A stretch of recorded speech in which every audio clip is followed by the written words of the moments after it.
Welcome to all. നമ്മൾ ഇപ്പോൾ നോക്കിക്കൊണ്ടിരിക്കുന്ന SCERT ക്ലാസ്സുകളാണ്. 5ാം ക്ലാസ്സിലെയും 7ാം ക്ലാസ്സിലെയും SCERT ക്ലാസ്സുകൾ നമ്മൾ ചെയ്ത് കഴിഞ്ഞിട്ടുണ്ട്. ഇപ്പോൾ നമ്മൾ നോക്കുന്നത് 9ാം ക്ലാസ്സിലെ സയൻസാണ്, ബയോളജിയാണ് നമ്മൾ നോക്കുന്നത്. ആദ്യത്തെ ചാപ്റ്റർ ഓൾറെഡി നമ്മൾ ചെയ്തിട്ടുണ്ട്. നമ്മുടെ ക്ലാസ്സുകൾ ഇഷ്ടമാണെന്നുണ്ടെങ്കിൽ നമ്മളെ സപ്പോർട്ട് ചെയ്യുക കേട്ടോ, സബ്സ്ക്രൈബ് ചെയ്ത് സപ്പോർട്ട് ചെയ്യുക. അതുപോലെ തന്നെ ഒന്നാമത്തെ ചാപ്റ്റർ കാണാത്തവരുണ്ടെന്നുണ്ടെങ്കിൽ ഒന്നാമത്തെ ചാപ്റ്റർ പോയി കാണാം. ഇന്ന് നമ്മൾ നോക്കുന്നത് 2ാമത്തെ ചാപ്റ്ററാണ്. 2ാമത്തെ ചാപ്റ്ററിൽ പറയുന്നത് ദഹനവും പോഷക സംവഹനവും എന്നാണ് പറയുന്നത്. ദഹനവും പോഷക സംവഹനവും. അപ്പോൾ ദഹനത്തെക്കുറിച്ചിട്ടും ഹൃദയത്തെക്കുറിച്ചിട്ടൊക്കെയാണ് ഇതിൽ കൂടുതലായിട്ട് പറയുന്നത്. ഏതൊക്കെ ടോപ്പിക്സ് ആണ് ഇന്ന് നമ്മൾ നോക്കാൻ പോകുന്നത് നോക്കാം. ദഹന വ്യവസ്ഥ, ദഹനം, പോഷകാകിരണം, വില്ലസിൻ്റെ ഘടന, രക്തത്തിൻ്റെ ഘടന, ഹൃദയം, ഹൃദയാരോഗ്യം, സസ്യങ്ങളിലെ സംവഹനം എന്നീ ടോപ്പിക്സാണ് ഈ ചാപ്റ്ററിൽ വരുന്നത്. അപ്പോൾ നമ്മൾ ഏതൊക്കെ ഭക്ഷണമാണ് ഉച്ചയ്ക്ക് കഴിക്കുന്നത്, രാവിലെ കഴിക്കുന്നതെന്നൊക്കെയാണ് കേട്ടോ അതിൽ പറയുന്നത്. അപ്പോൾ എന്താണ് സമീകൃത ആഹാരം എന്ന് പറയുന്നത്? ലോകത്തിൻ്റെ വിവിധ ഭാഗങ്ങളിലുള്ളവരുടെ ഭക്ഷണ രീതികൾ വ്യത്യസ്തമാണെങ്കിലും ആരോഗ്യത്തിന് ഭക്ഷണത്തിൽ നാരുകൾ, ജലം എന്നിവയ്ക്ക് പുറമേ കാർബോഹൈഡ്രേറ്റ്, പ്രോട്ടീൻ, കൊഴുപ്പ്, ധാതുക്കൾ, വൈറ്റമിൻസ് എന്നീ പോഷകഘടകങ്ങൾ നിർബന്ധമായിട്ടും അടങ്ങിയിരിക്കണം. അപ്പോൾ എന്തൊക്കെയാണ്? നാരുകളും ജലം നമ്മുടെ ശരീരത്തിൽ എന്തായാലും വേണം. അതും പോരാതെ കാർബോഹൈഡ്രേറ്റ്, പ്രോട്ടീൻ, കൊഴുപ്പ്, ധാതുക്കൾ, വിറ്റാമിൻ എന്നീ പോഷകഘടകങ്ങൾ നിർബന്ധമായിട്ടും അടങ്ങിയിരിക്കണം. എല്ലാ പോഷകഘടകങ്ങളും ശരിയായ അനുപാതത്തിൽ ലഭിക്കുന്ന ഭക്ഷണത്തെയാണ് സമീകൃത ആഹാരം എന്ന് പറയുന്നത്. എല്ലാ പോഷകഘടകങ്ങളും ശരിയായ അനുപാതത്തിൽ ലഭിക്കുന്ന ഭക്ഷണത്തെയാണ് എന്തെന്ന് പറയുന്നത്? സമീകൃത ആഹാരം എന്ന് പറയുന്നത്. അപ്പോൾ എന്തൊക്കെ വേണമെന്ന് പറഞ്ഞു? കാർബോഹൈഡ്രേറ്റ്, പ്രോട്ടീന്, കൊഴുപ്പ്, ധാതുക്കൾ, വിറ്റാമിൻ, നാരുകൾ, ജലം എന്നിങ്ങനെയുള്ള സാധനങ്ങളാണ് എന്നിങ്ങനെയുള്ള പോഷകഘടകങ്ങളാണ് നമ്മുടെ ശരീരത്തിന് ആവശ്യമുള്ളത്. അപ്പോൾ ഒരു ഫുഡ് പ്ലേറ്റ് പറയുന്നുണ്ട് കേട്ടോ. നമ്മുടെ ശരീരത്തിന് ആവശ്യമായിട്ടുള്ള എന്തൊക്കെ ഇതാണ് വേണ്ടത്, നമ്മുടെ ശരീരത്തിൽ എന്തൊക്കെ പോഷകഘടകങ്ങളാണ് നമുക്ക് വേണ്ടതെന്ന് നമുക്ക് നോക്കാം. വളർച്ചാഘട്ടത്തിലുള്ളവർ സമീകൃതാഹാരം കഴിക്കേണ്ടത് അനിവാര്യമാണ്. അപ്പോൾ എന്താണ് സമീകൃതാഹാരം എന്ന് നമ്മൾ പറഞ്ഞല്ലോ? പച്ചക്കറികൾ, പഴങ്ങൾ, ധാന്യങ്ങൾ, പാലും പാലുൽപ്പന്നങ്ങളും, പയറുവർഗ്ഗങ്ങൾ, മാംസം എന്നിവയാണ് ഭക്ഷണത്തിൽ ഉൾപ്പെടുത്തേണ്ടത്. അപ്പോൾ നമ്മുടെ ഭക്ഷണത്തിൽ എന്തൊക്കെയാണ് ഉൾപ്പെടുത്തേണ്ടത്? പച്ചക്കറികൾ, പഴങ്ങൾ, ധാന്യങ്ങൾ, പാലും പാലുൽപ്പന്നങ്ങളും, പയറുവർഗ്ഗങ്ങൾ, മാംസം എന്നിവയാണ് ഭക്ഷണത്തിൽ ഉൾപ്പെടുത്തേണ്ടത്. പഴങ്ങളിലും പച്ചക്കറികളിലും ധാരാളം വിറ്റാമിനുകൾ, ധാതുക്കൾ, മറ്റു പോഷക ഘടകങ്ങൾ, നാരുകൾ എന്നിവ അടങ്ങിയിരിക്കുന്നു.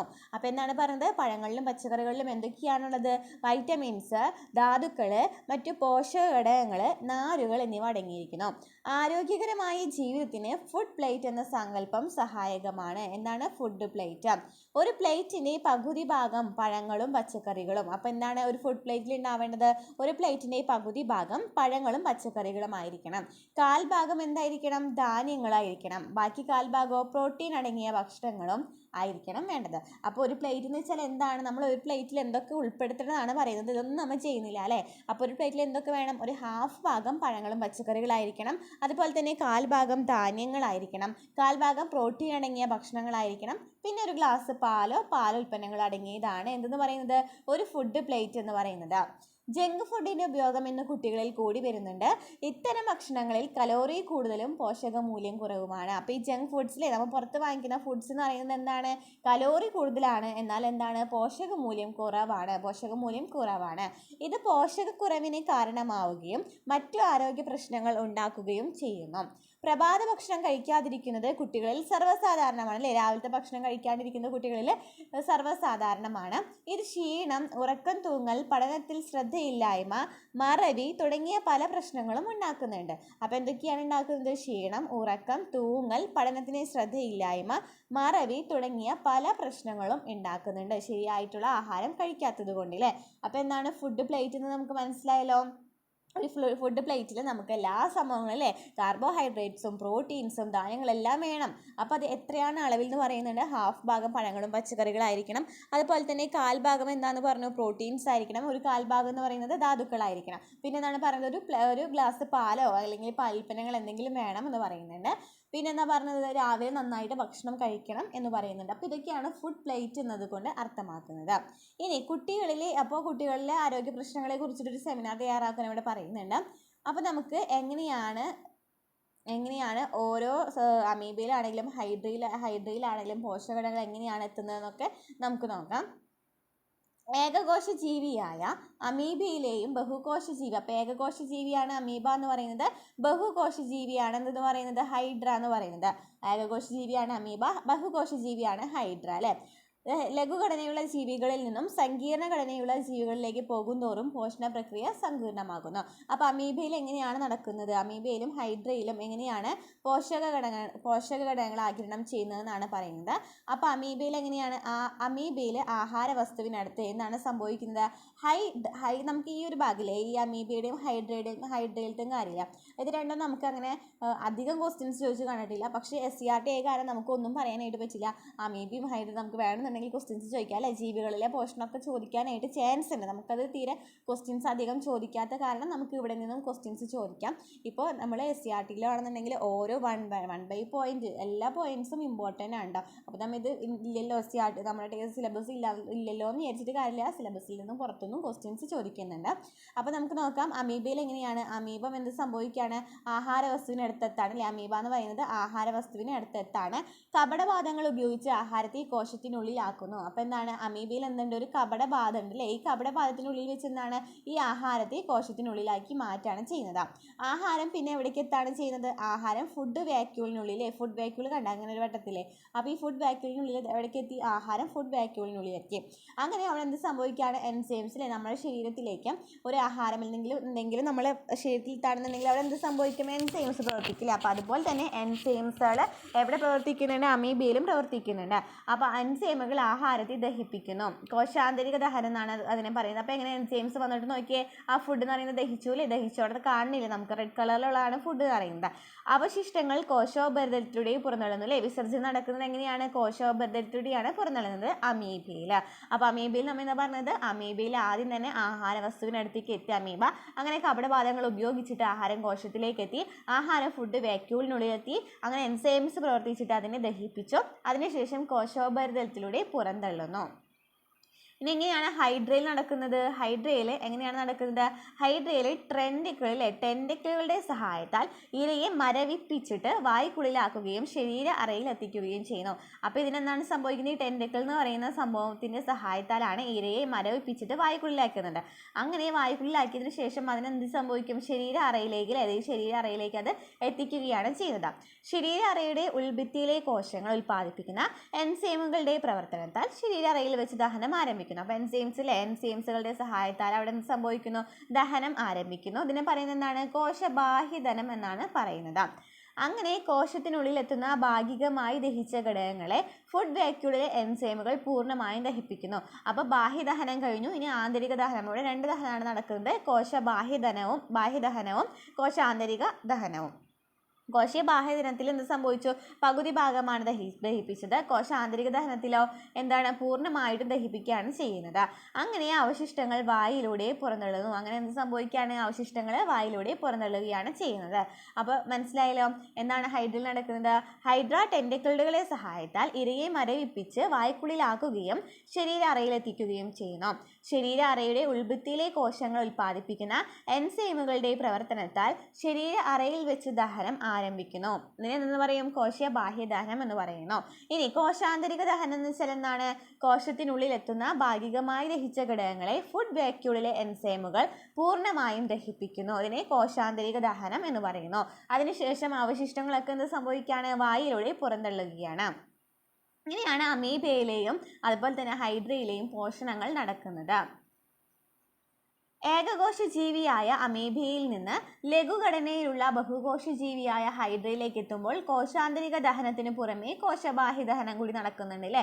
അപ്പോൾ ഏകകോശ ജീവി എന്ന് പറയുന്ന അമീബിയാണ്, ബഹുകോശ ജീവിയാണ് ഹൈഡ്ര എന്ന് പറഞ്ഞു. അങ്ങനെ ഇത് രണ്ടും കൂടി കമ്പയർ ചെയ്യുമ്പോൾ നമുക്ക് മനസ്സിലായി, നമ്മൾ നേരത്തെ പറഞ്ഞ പോലെ തന്നെ ഹൈഡ്രയിൽ നിന്ന് നടക്കുന്നുണ്ട് കോശാന്തരിക ദഹനവും ബാഹ്യദഹനവും നടക്കുന്നുണ്ട്. ബഹുകോശ ജീവികളിൽ പോഷകാവശ്യങ്ങൾ നിറവേറ്റുന്നതിന് ദഹന വ്യവസ്ഥയിലും ദഹന പ്രക്രിയയിലും നിരവധി വൈവിധ്യങ്ങളും സങ്കീർണതകളും ഉൾപ്പെട്ടിരിക്കുന്നു. വൈവിധ്യമാർന്ന ഭക്ഷണ വസ്തുക്കളാണ് മനുഷ്യൻ ആഹാരമാക്കുന്നത്. ഇനിയാണ് നമ്മളുടെ കാര്യം വരുന്നത് അല്ലേ. ദഹനത്തെ കുറിച്ച് പറയുന്നുണ്ട്. ദഹനം എന്ന് വെച്ചാൽ ഡൈജഷൻ എന്ന് വെച്ചാൽ എന്താണ്? സങ്കീർണമായ ആഹാര ഘടകങ്ങളെ ആഗിരണത്തിനായിട്ട് ലഘു ഘടകങ്ങളാക്കുന്നു. സങ്കീർണമായിട്ടുള്ളത് അല്ലേ, വലിയ ആഹാര ഘടകങ്ങൾ എന്താക്കി മാറ്റി? കുഞ്ഞു കുഞ്ഞു കഷ്ണങ്ങളാക്കി മാറ്റുന്നു അല്ലേ. അപ്പൊ സങ്കീർണമായ ആഹാര ഘടകങ്ങളെ ആഗിരണത്തിനായിട്ട് ലഘു ഘടകങ്ങളാക്കി മാറ്റുന്ന പ്രക്രിയയാണ് എന്തെന്ന് പറയുന്നത്? ദഹനം എന്ന് പറയുന്നത്. ഈ ദഹനം എന്ന് പറയുന്നത് രണ്ട് തരത്തിലാണുള്ളത്. യാന്ത്രിക ദഹനവുമുണ്ട്, രാസിക ദഹനവുമുണ്ട്. അപ്പൊ എന്താണ് യാന്ത്രിക ദഹനം എന്ന് വെച്ചാൽ? പേരിൽ തന്നെ ഉണ്ടല്ലോ അല്ലെ. യാന്ത്രിക ദഹനം എന്ന് വെച്ചാൽ എന്താണ് സംഭവിക്കുന്നത്? എന്തോ ഒരു മെക്കാനിക്കൽ ആയിട്ടുള്ള എന്തോ ഒരു സംഭവം നടക്കുന്നുണ്ട് അല്ലെ, എന്തോ ഒരു പ്രവൃത്തിയാണ് നടക്കുന്നത്. അപ്പോഴെന്താണ്? ആഹാരത്തെ ചെറു കണികകളാക്കി മാറ്റുന്നു. യാന്ത്രിക ദഹനത്തിൽ നിന്നാണ് മെക്കാനിക്കൽ ഡൈജഷൻ എന്നാണ് പറയുന്നത്. ആഹാരത്തെ ചെറു കണികകളാക്കി മാറ്റുന്നു. ആരുടെ സഹായത്താലാണ്? പല്ലുകളെ അല്ലെ. പല്ലുകൾ ആഹാരത്തെ ചവച്ചരയ്ക്കുന്നതിലൂടെയും ആമാശയത്തിലെയും ചെറുകുടലിലെയും പേശികളുടെ ശക്തമായ സങ്കോചങ്ങളിലൂടെയാണ് ഇത് സാധ്യമാകുന്നത്. അപ്പൊ എന്താണ് യാന്ത്രിക ദഹനം എന്ന് വെച്ചാൽ?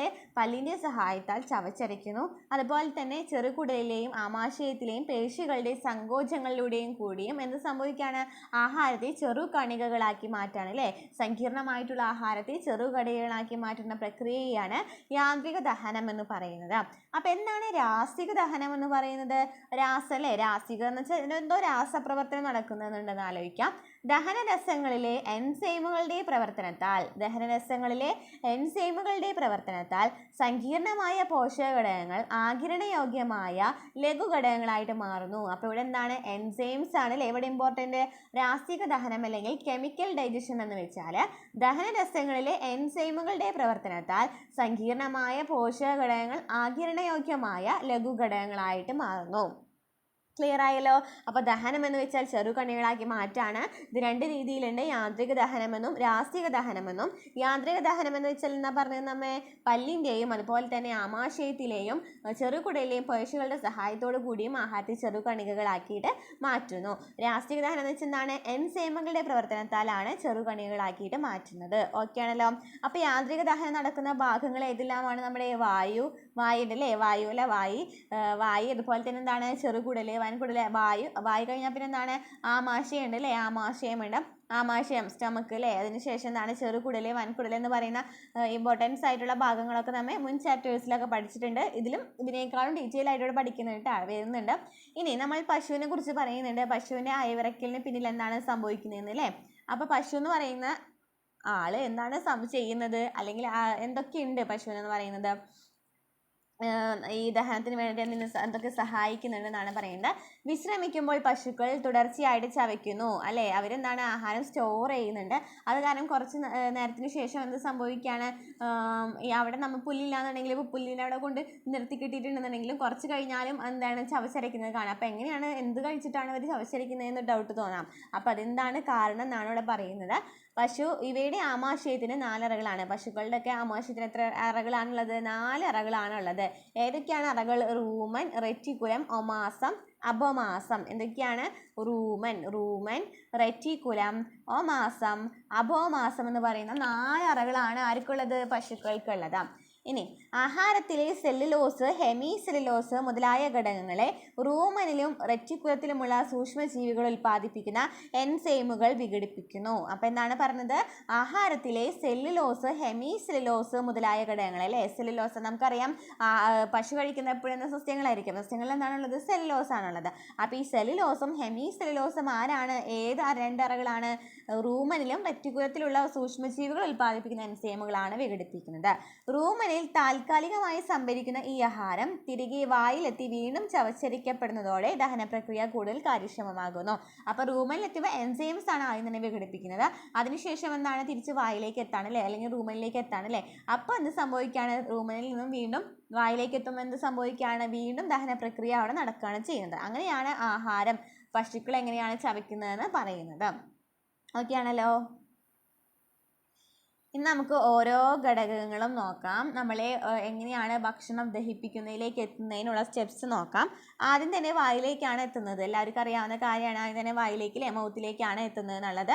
പല്ലുകൾ ആഹാരത്തെ കടിച്ചു മുറിക്കുവാനും ചവച്ചരയ്ക്കുവാനും സഹായിക്കുന്നു. പല്ലുകൾ ആഹാരത്തെ കടിച്ചു മുറിക്കുവാനും ചവച്ചരയ്ക്കുവാനും സഹായിക്കുന്നു. ഇത് നമ്മൾ പറഞ്ഞിട്ടുണ്ട് അല്ലേ, കഴിഞ്ഞ ചാപ്റ്ററിൽ 7ാം ക്ലാസ്സിലെ ചാപ്റ്ററിലാണെന്ന് തോന്നുന്നുണ്ട്. ഇതിനെക്കുറിച്ചൊരു ചെറിയൊരു പോർഷൻ പറഞ്ഞിട്ടുണ്ടായിരുന്നു. അത് കാണാത്തവരുണ്ടെന്നുണ്ടെങ്കിൽ ആദ്യം തന്നെ ആ ക്ലാസ്സുകൾ പോയിട്ട് കാണാം കേട്ടോ. അതിനുശേഷം ഇത്രയും ഡീറ്റെയിൽ ആയിട്ട് പഠിക്കുക. ആദ്യം തന്നെ ചെറിയ പോർഷൻസ് പഠിക്കുക, അതിനുശേഷമാണ് ഡീറ്റെയിൽ ആയിട്ട് പഠിക്കുക. അപ്പോൾ പല്ലുകൾ ആഹാരത്തെ കടിച്ചു മുറിക്കുവാനും ചവച്ചരയ്ക്കുവാനാണ് സഹായിക്കുന്നത്. ചവച്ചരയ്ക്കൽ പ്രക്രിയയെ നാക്ക്, ഉമിനീർ എന്നിവ സഹായിക്കുന്നു. ആ ചവച്ചരയ്ക്കുന്നതിന് സഹായിക്കുന്നത് ഏതാണ്? നാക്കും ഉമിനീറുമാണ് എന്താണ് സഹായിക്കുന്നത്? ചവച്ചരയ്ക്കാൻ സഹായിക്കുന്നത് അല്ലേ. ഉമിനീറിൽ എന്തുണ്ട്? സലൈവറി അമലേസ് എന്ന് പറയുന്ന എൻസൈംസ് ഉണ്ട് അല്ലേ. വിവിധ തരം പല്ലുകളും അവയുടെ ധർമ്മവും നിങ്ങൾ മനസ്സിലാക്കിയിട്ടുണ്ടല്ലോ എന്ന് പറയുന്നുണ്ട് അല്ലേ. ഞാൻ പറഞ്ഞു കഴിഞ്ഞ ചാപ്റ്ററിൽ ഇത് പറയുന്നുണ്ട്. പല്ലിന് എന്തൊക്കെ ഭാഗങ്ങളുണ്ട്, അവയുടെ ധർമ്മം ഏതൊക്കെയാണെന്ന് അല്ലേ. എന്തൊക്കെയാണ് പറഞ്ഞിട്ടുണ്ടായിരുന്നത്? പല്ലിന്റെ ഏതൊക്കെ ഭാഗങ്ങൾ പറഞ്ഞിട്ടുണ്ടായിരുന്നു?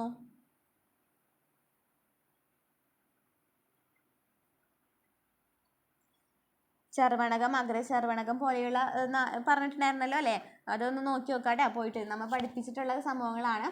അപ്പോൾ പല്ലിന്റെ ഘടന എന്താണെന്ന് പറയുന്നുണ്ട്. ഇനാമൽ അല്ലേ. ഇനാമൽ എന്ന് പറയുന്നത് മനുഷ്യ ശരീരത്തിലെ ഏറ്റവും കാഠിന്യമേറിയ പദാർത്ഥമാണ്. ഇത് 1 വേർഡ് ക്വസ്റ്റ്യൻ ആയിട്ട് ചോദിക്കാറുണ്ട് കേട്ടോ. മനുഷ്യ ശരീരത്തിലെ ഏറ്റവും കാഠിന്യമായ പദാർത്ഥമാണ് ഇനാമൽ എന്ന് പറയുന്നത്.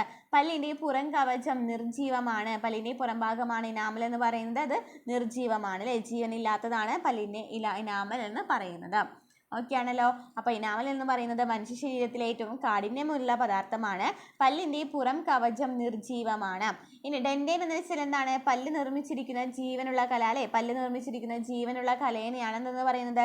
ഡെൻഡൈൻ എന്ന് പറയുന്നത്. ഇനി പൾപ്പ് ക്യാവിറ്റി എന്ന് പറയുന്നത് എന്താണ്? പല്ലിന്റെ ഏറ്റവും ആന്തരഭാഗമാണ്. പൾപ്പ് എന്ന മൃദുവായ യോജക കല കാണപ്പെടുന്നു. രക്തക്കുഴലുകൾ, നാഡികൾ, ഒഡൻഡോബ്ലാസ്റ്റ് കോശങ്ങൾ എന്നിവയൊക്കെ കാണപ്പെടുന്നു.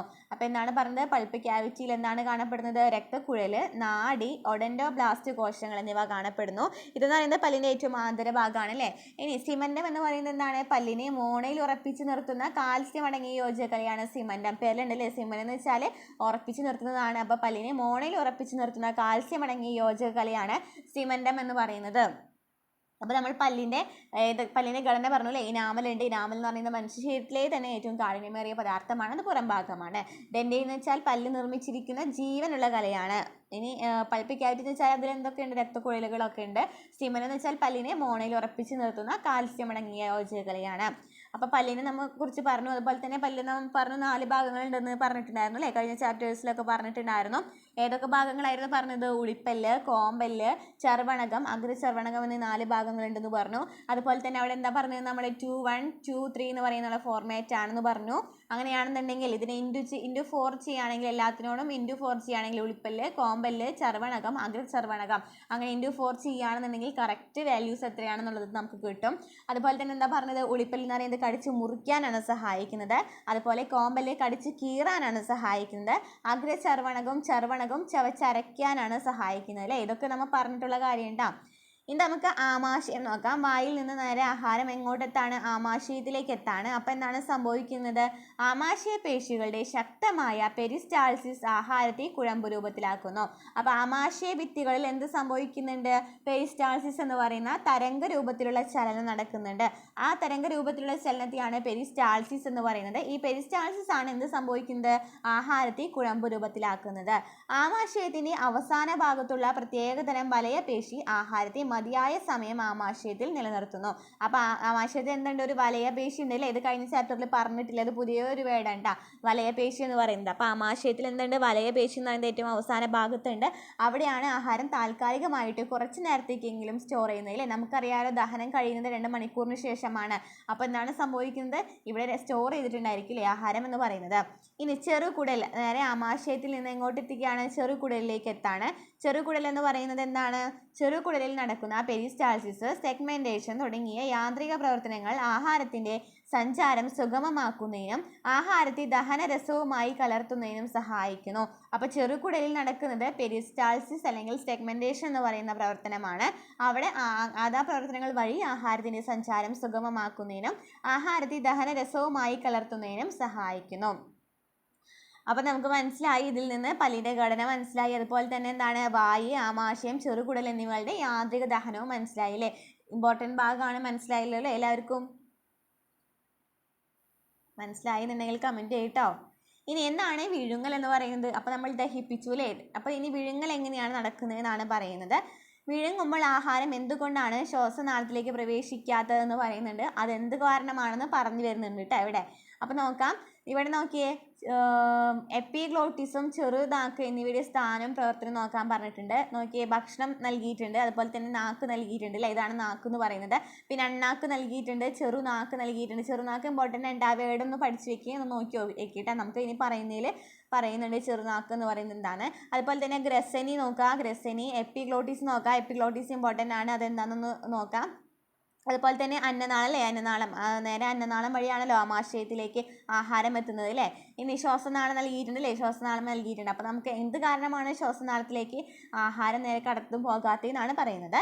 നാക്ക് ആഹാരത്തെ എന്താണ് സംഭവിക്കുന്നത്? ഇവിടെ എന്ത് പ്രവർത്തനമാണ് നടക്കുന്നത്? നാക്ക് ആഹാരത്തെ അണ്ണാക്കിൻ്റെ സഹായത്തോടെ അമർത്തി ഉരുളകളാക്കി മാറ്റുന്നു. അപ്പോൾ നാക്ക് എന്താണ് ചെയ്യുന്നത്? നാക്ക് അണ്ണാക്ക് ഉണ്ടല്ലേ? ഇവിടെ നമ്മൾ പറഞ്ഞിട്ടുണ്ടായിരുന്നല്ലോ, അണ്ണാക്ക് എവിടെയെന്ന് പറഞ്ഞിട്ടുണ്ടായിരുന്നല്ലോ. അപ്പോൾ നാക്ക് എന്ന് പറയുന്നത് ഈ അണ്ണാക്കിൻ്റെ സഹായത്തോടെ എന്ത് സംഭവിക്കും? അമർത്തും അല്ലേ? സഹായത്തോടെ അമർത്തിയിട്ട് ഉരുളകളാക്കി മാറ്റാണ് ചെയ്യുന്നത്. അങ്ങനെ ഗ്രസനയിലേക്ക് ഇറക്കുന്ന നാസാഗ്രഹത്തെ ചെറുനാക്ക് അടയ്ക്കുന്നു. അപ്പോൾ മൂക്കിലേക്ക് പോകാണ്ടിരിക്കണം അല്ലേ? ഭക്ഷണം എന്ന് പറയുന്നത് മൂക്കിലേക്ക് പോകാണ്ടിരിക്കാൻ വേണ്ടി എന്താണ് ചെയ്യുന്നത്? ഇവിടെ നമ്മൾ പറഞ്ഞല്ലോ, എന്തുണ്ടെന്ന് പറഞ്ഞല്ലോ, ഗ്രസനിയിലെ ഗ്രസനിയിലേക്കാണ് എന്ത് തുറക്കുന്നത്?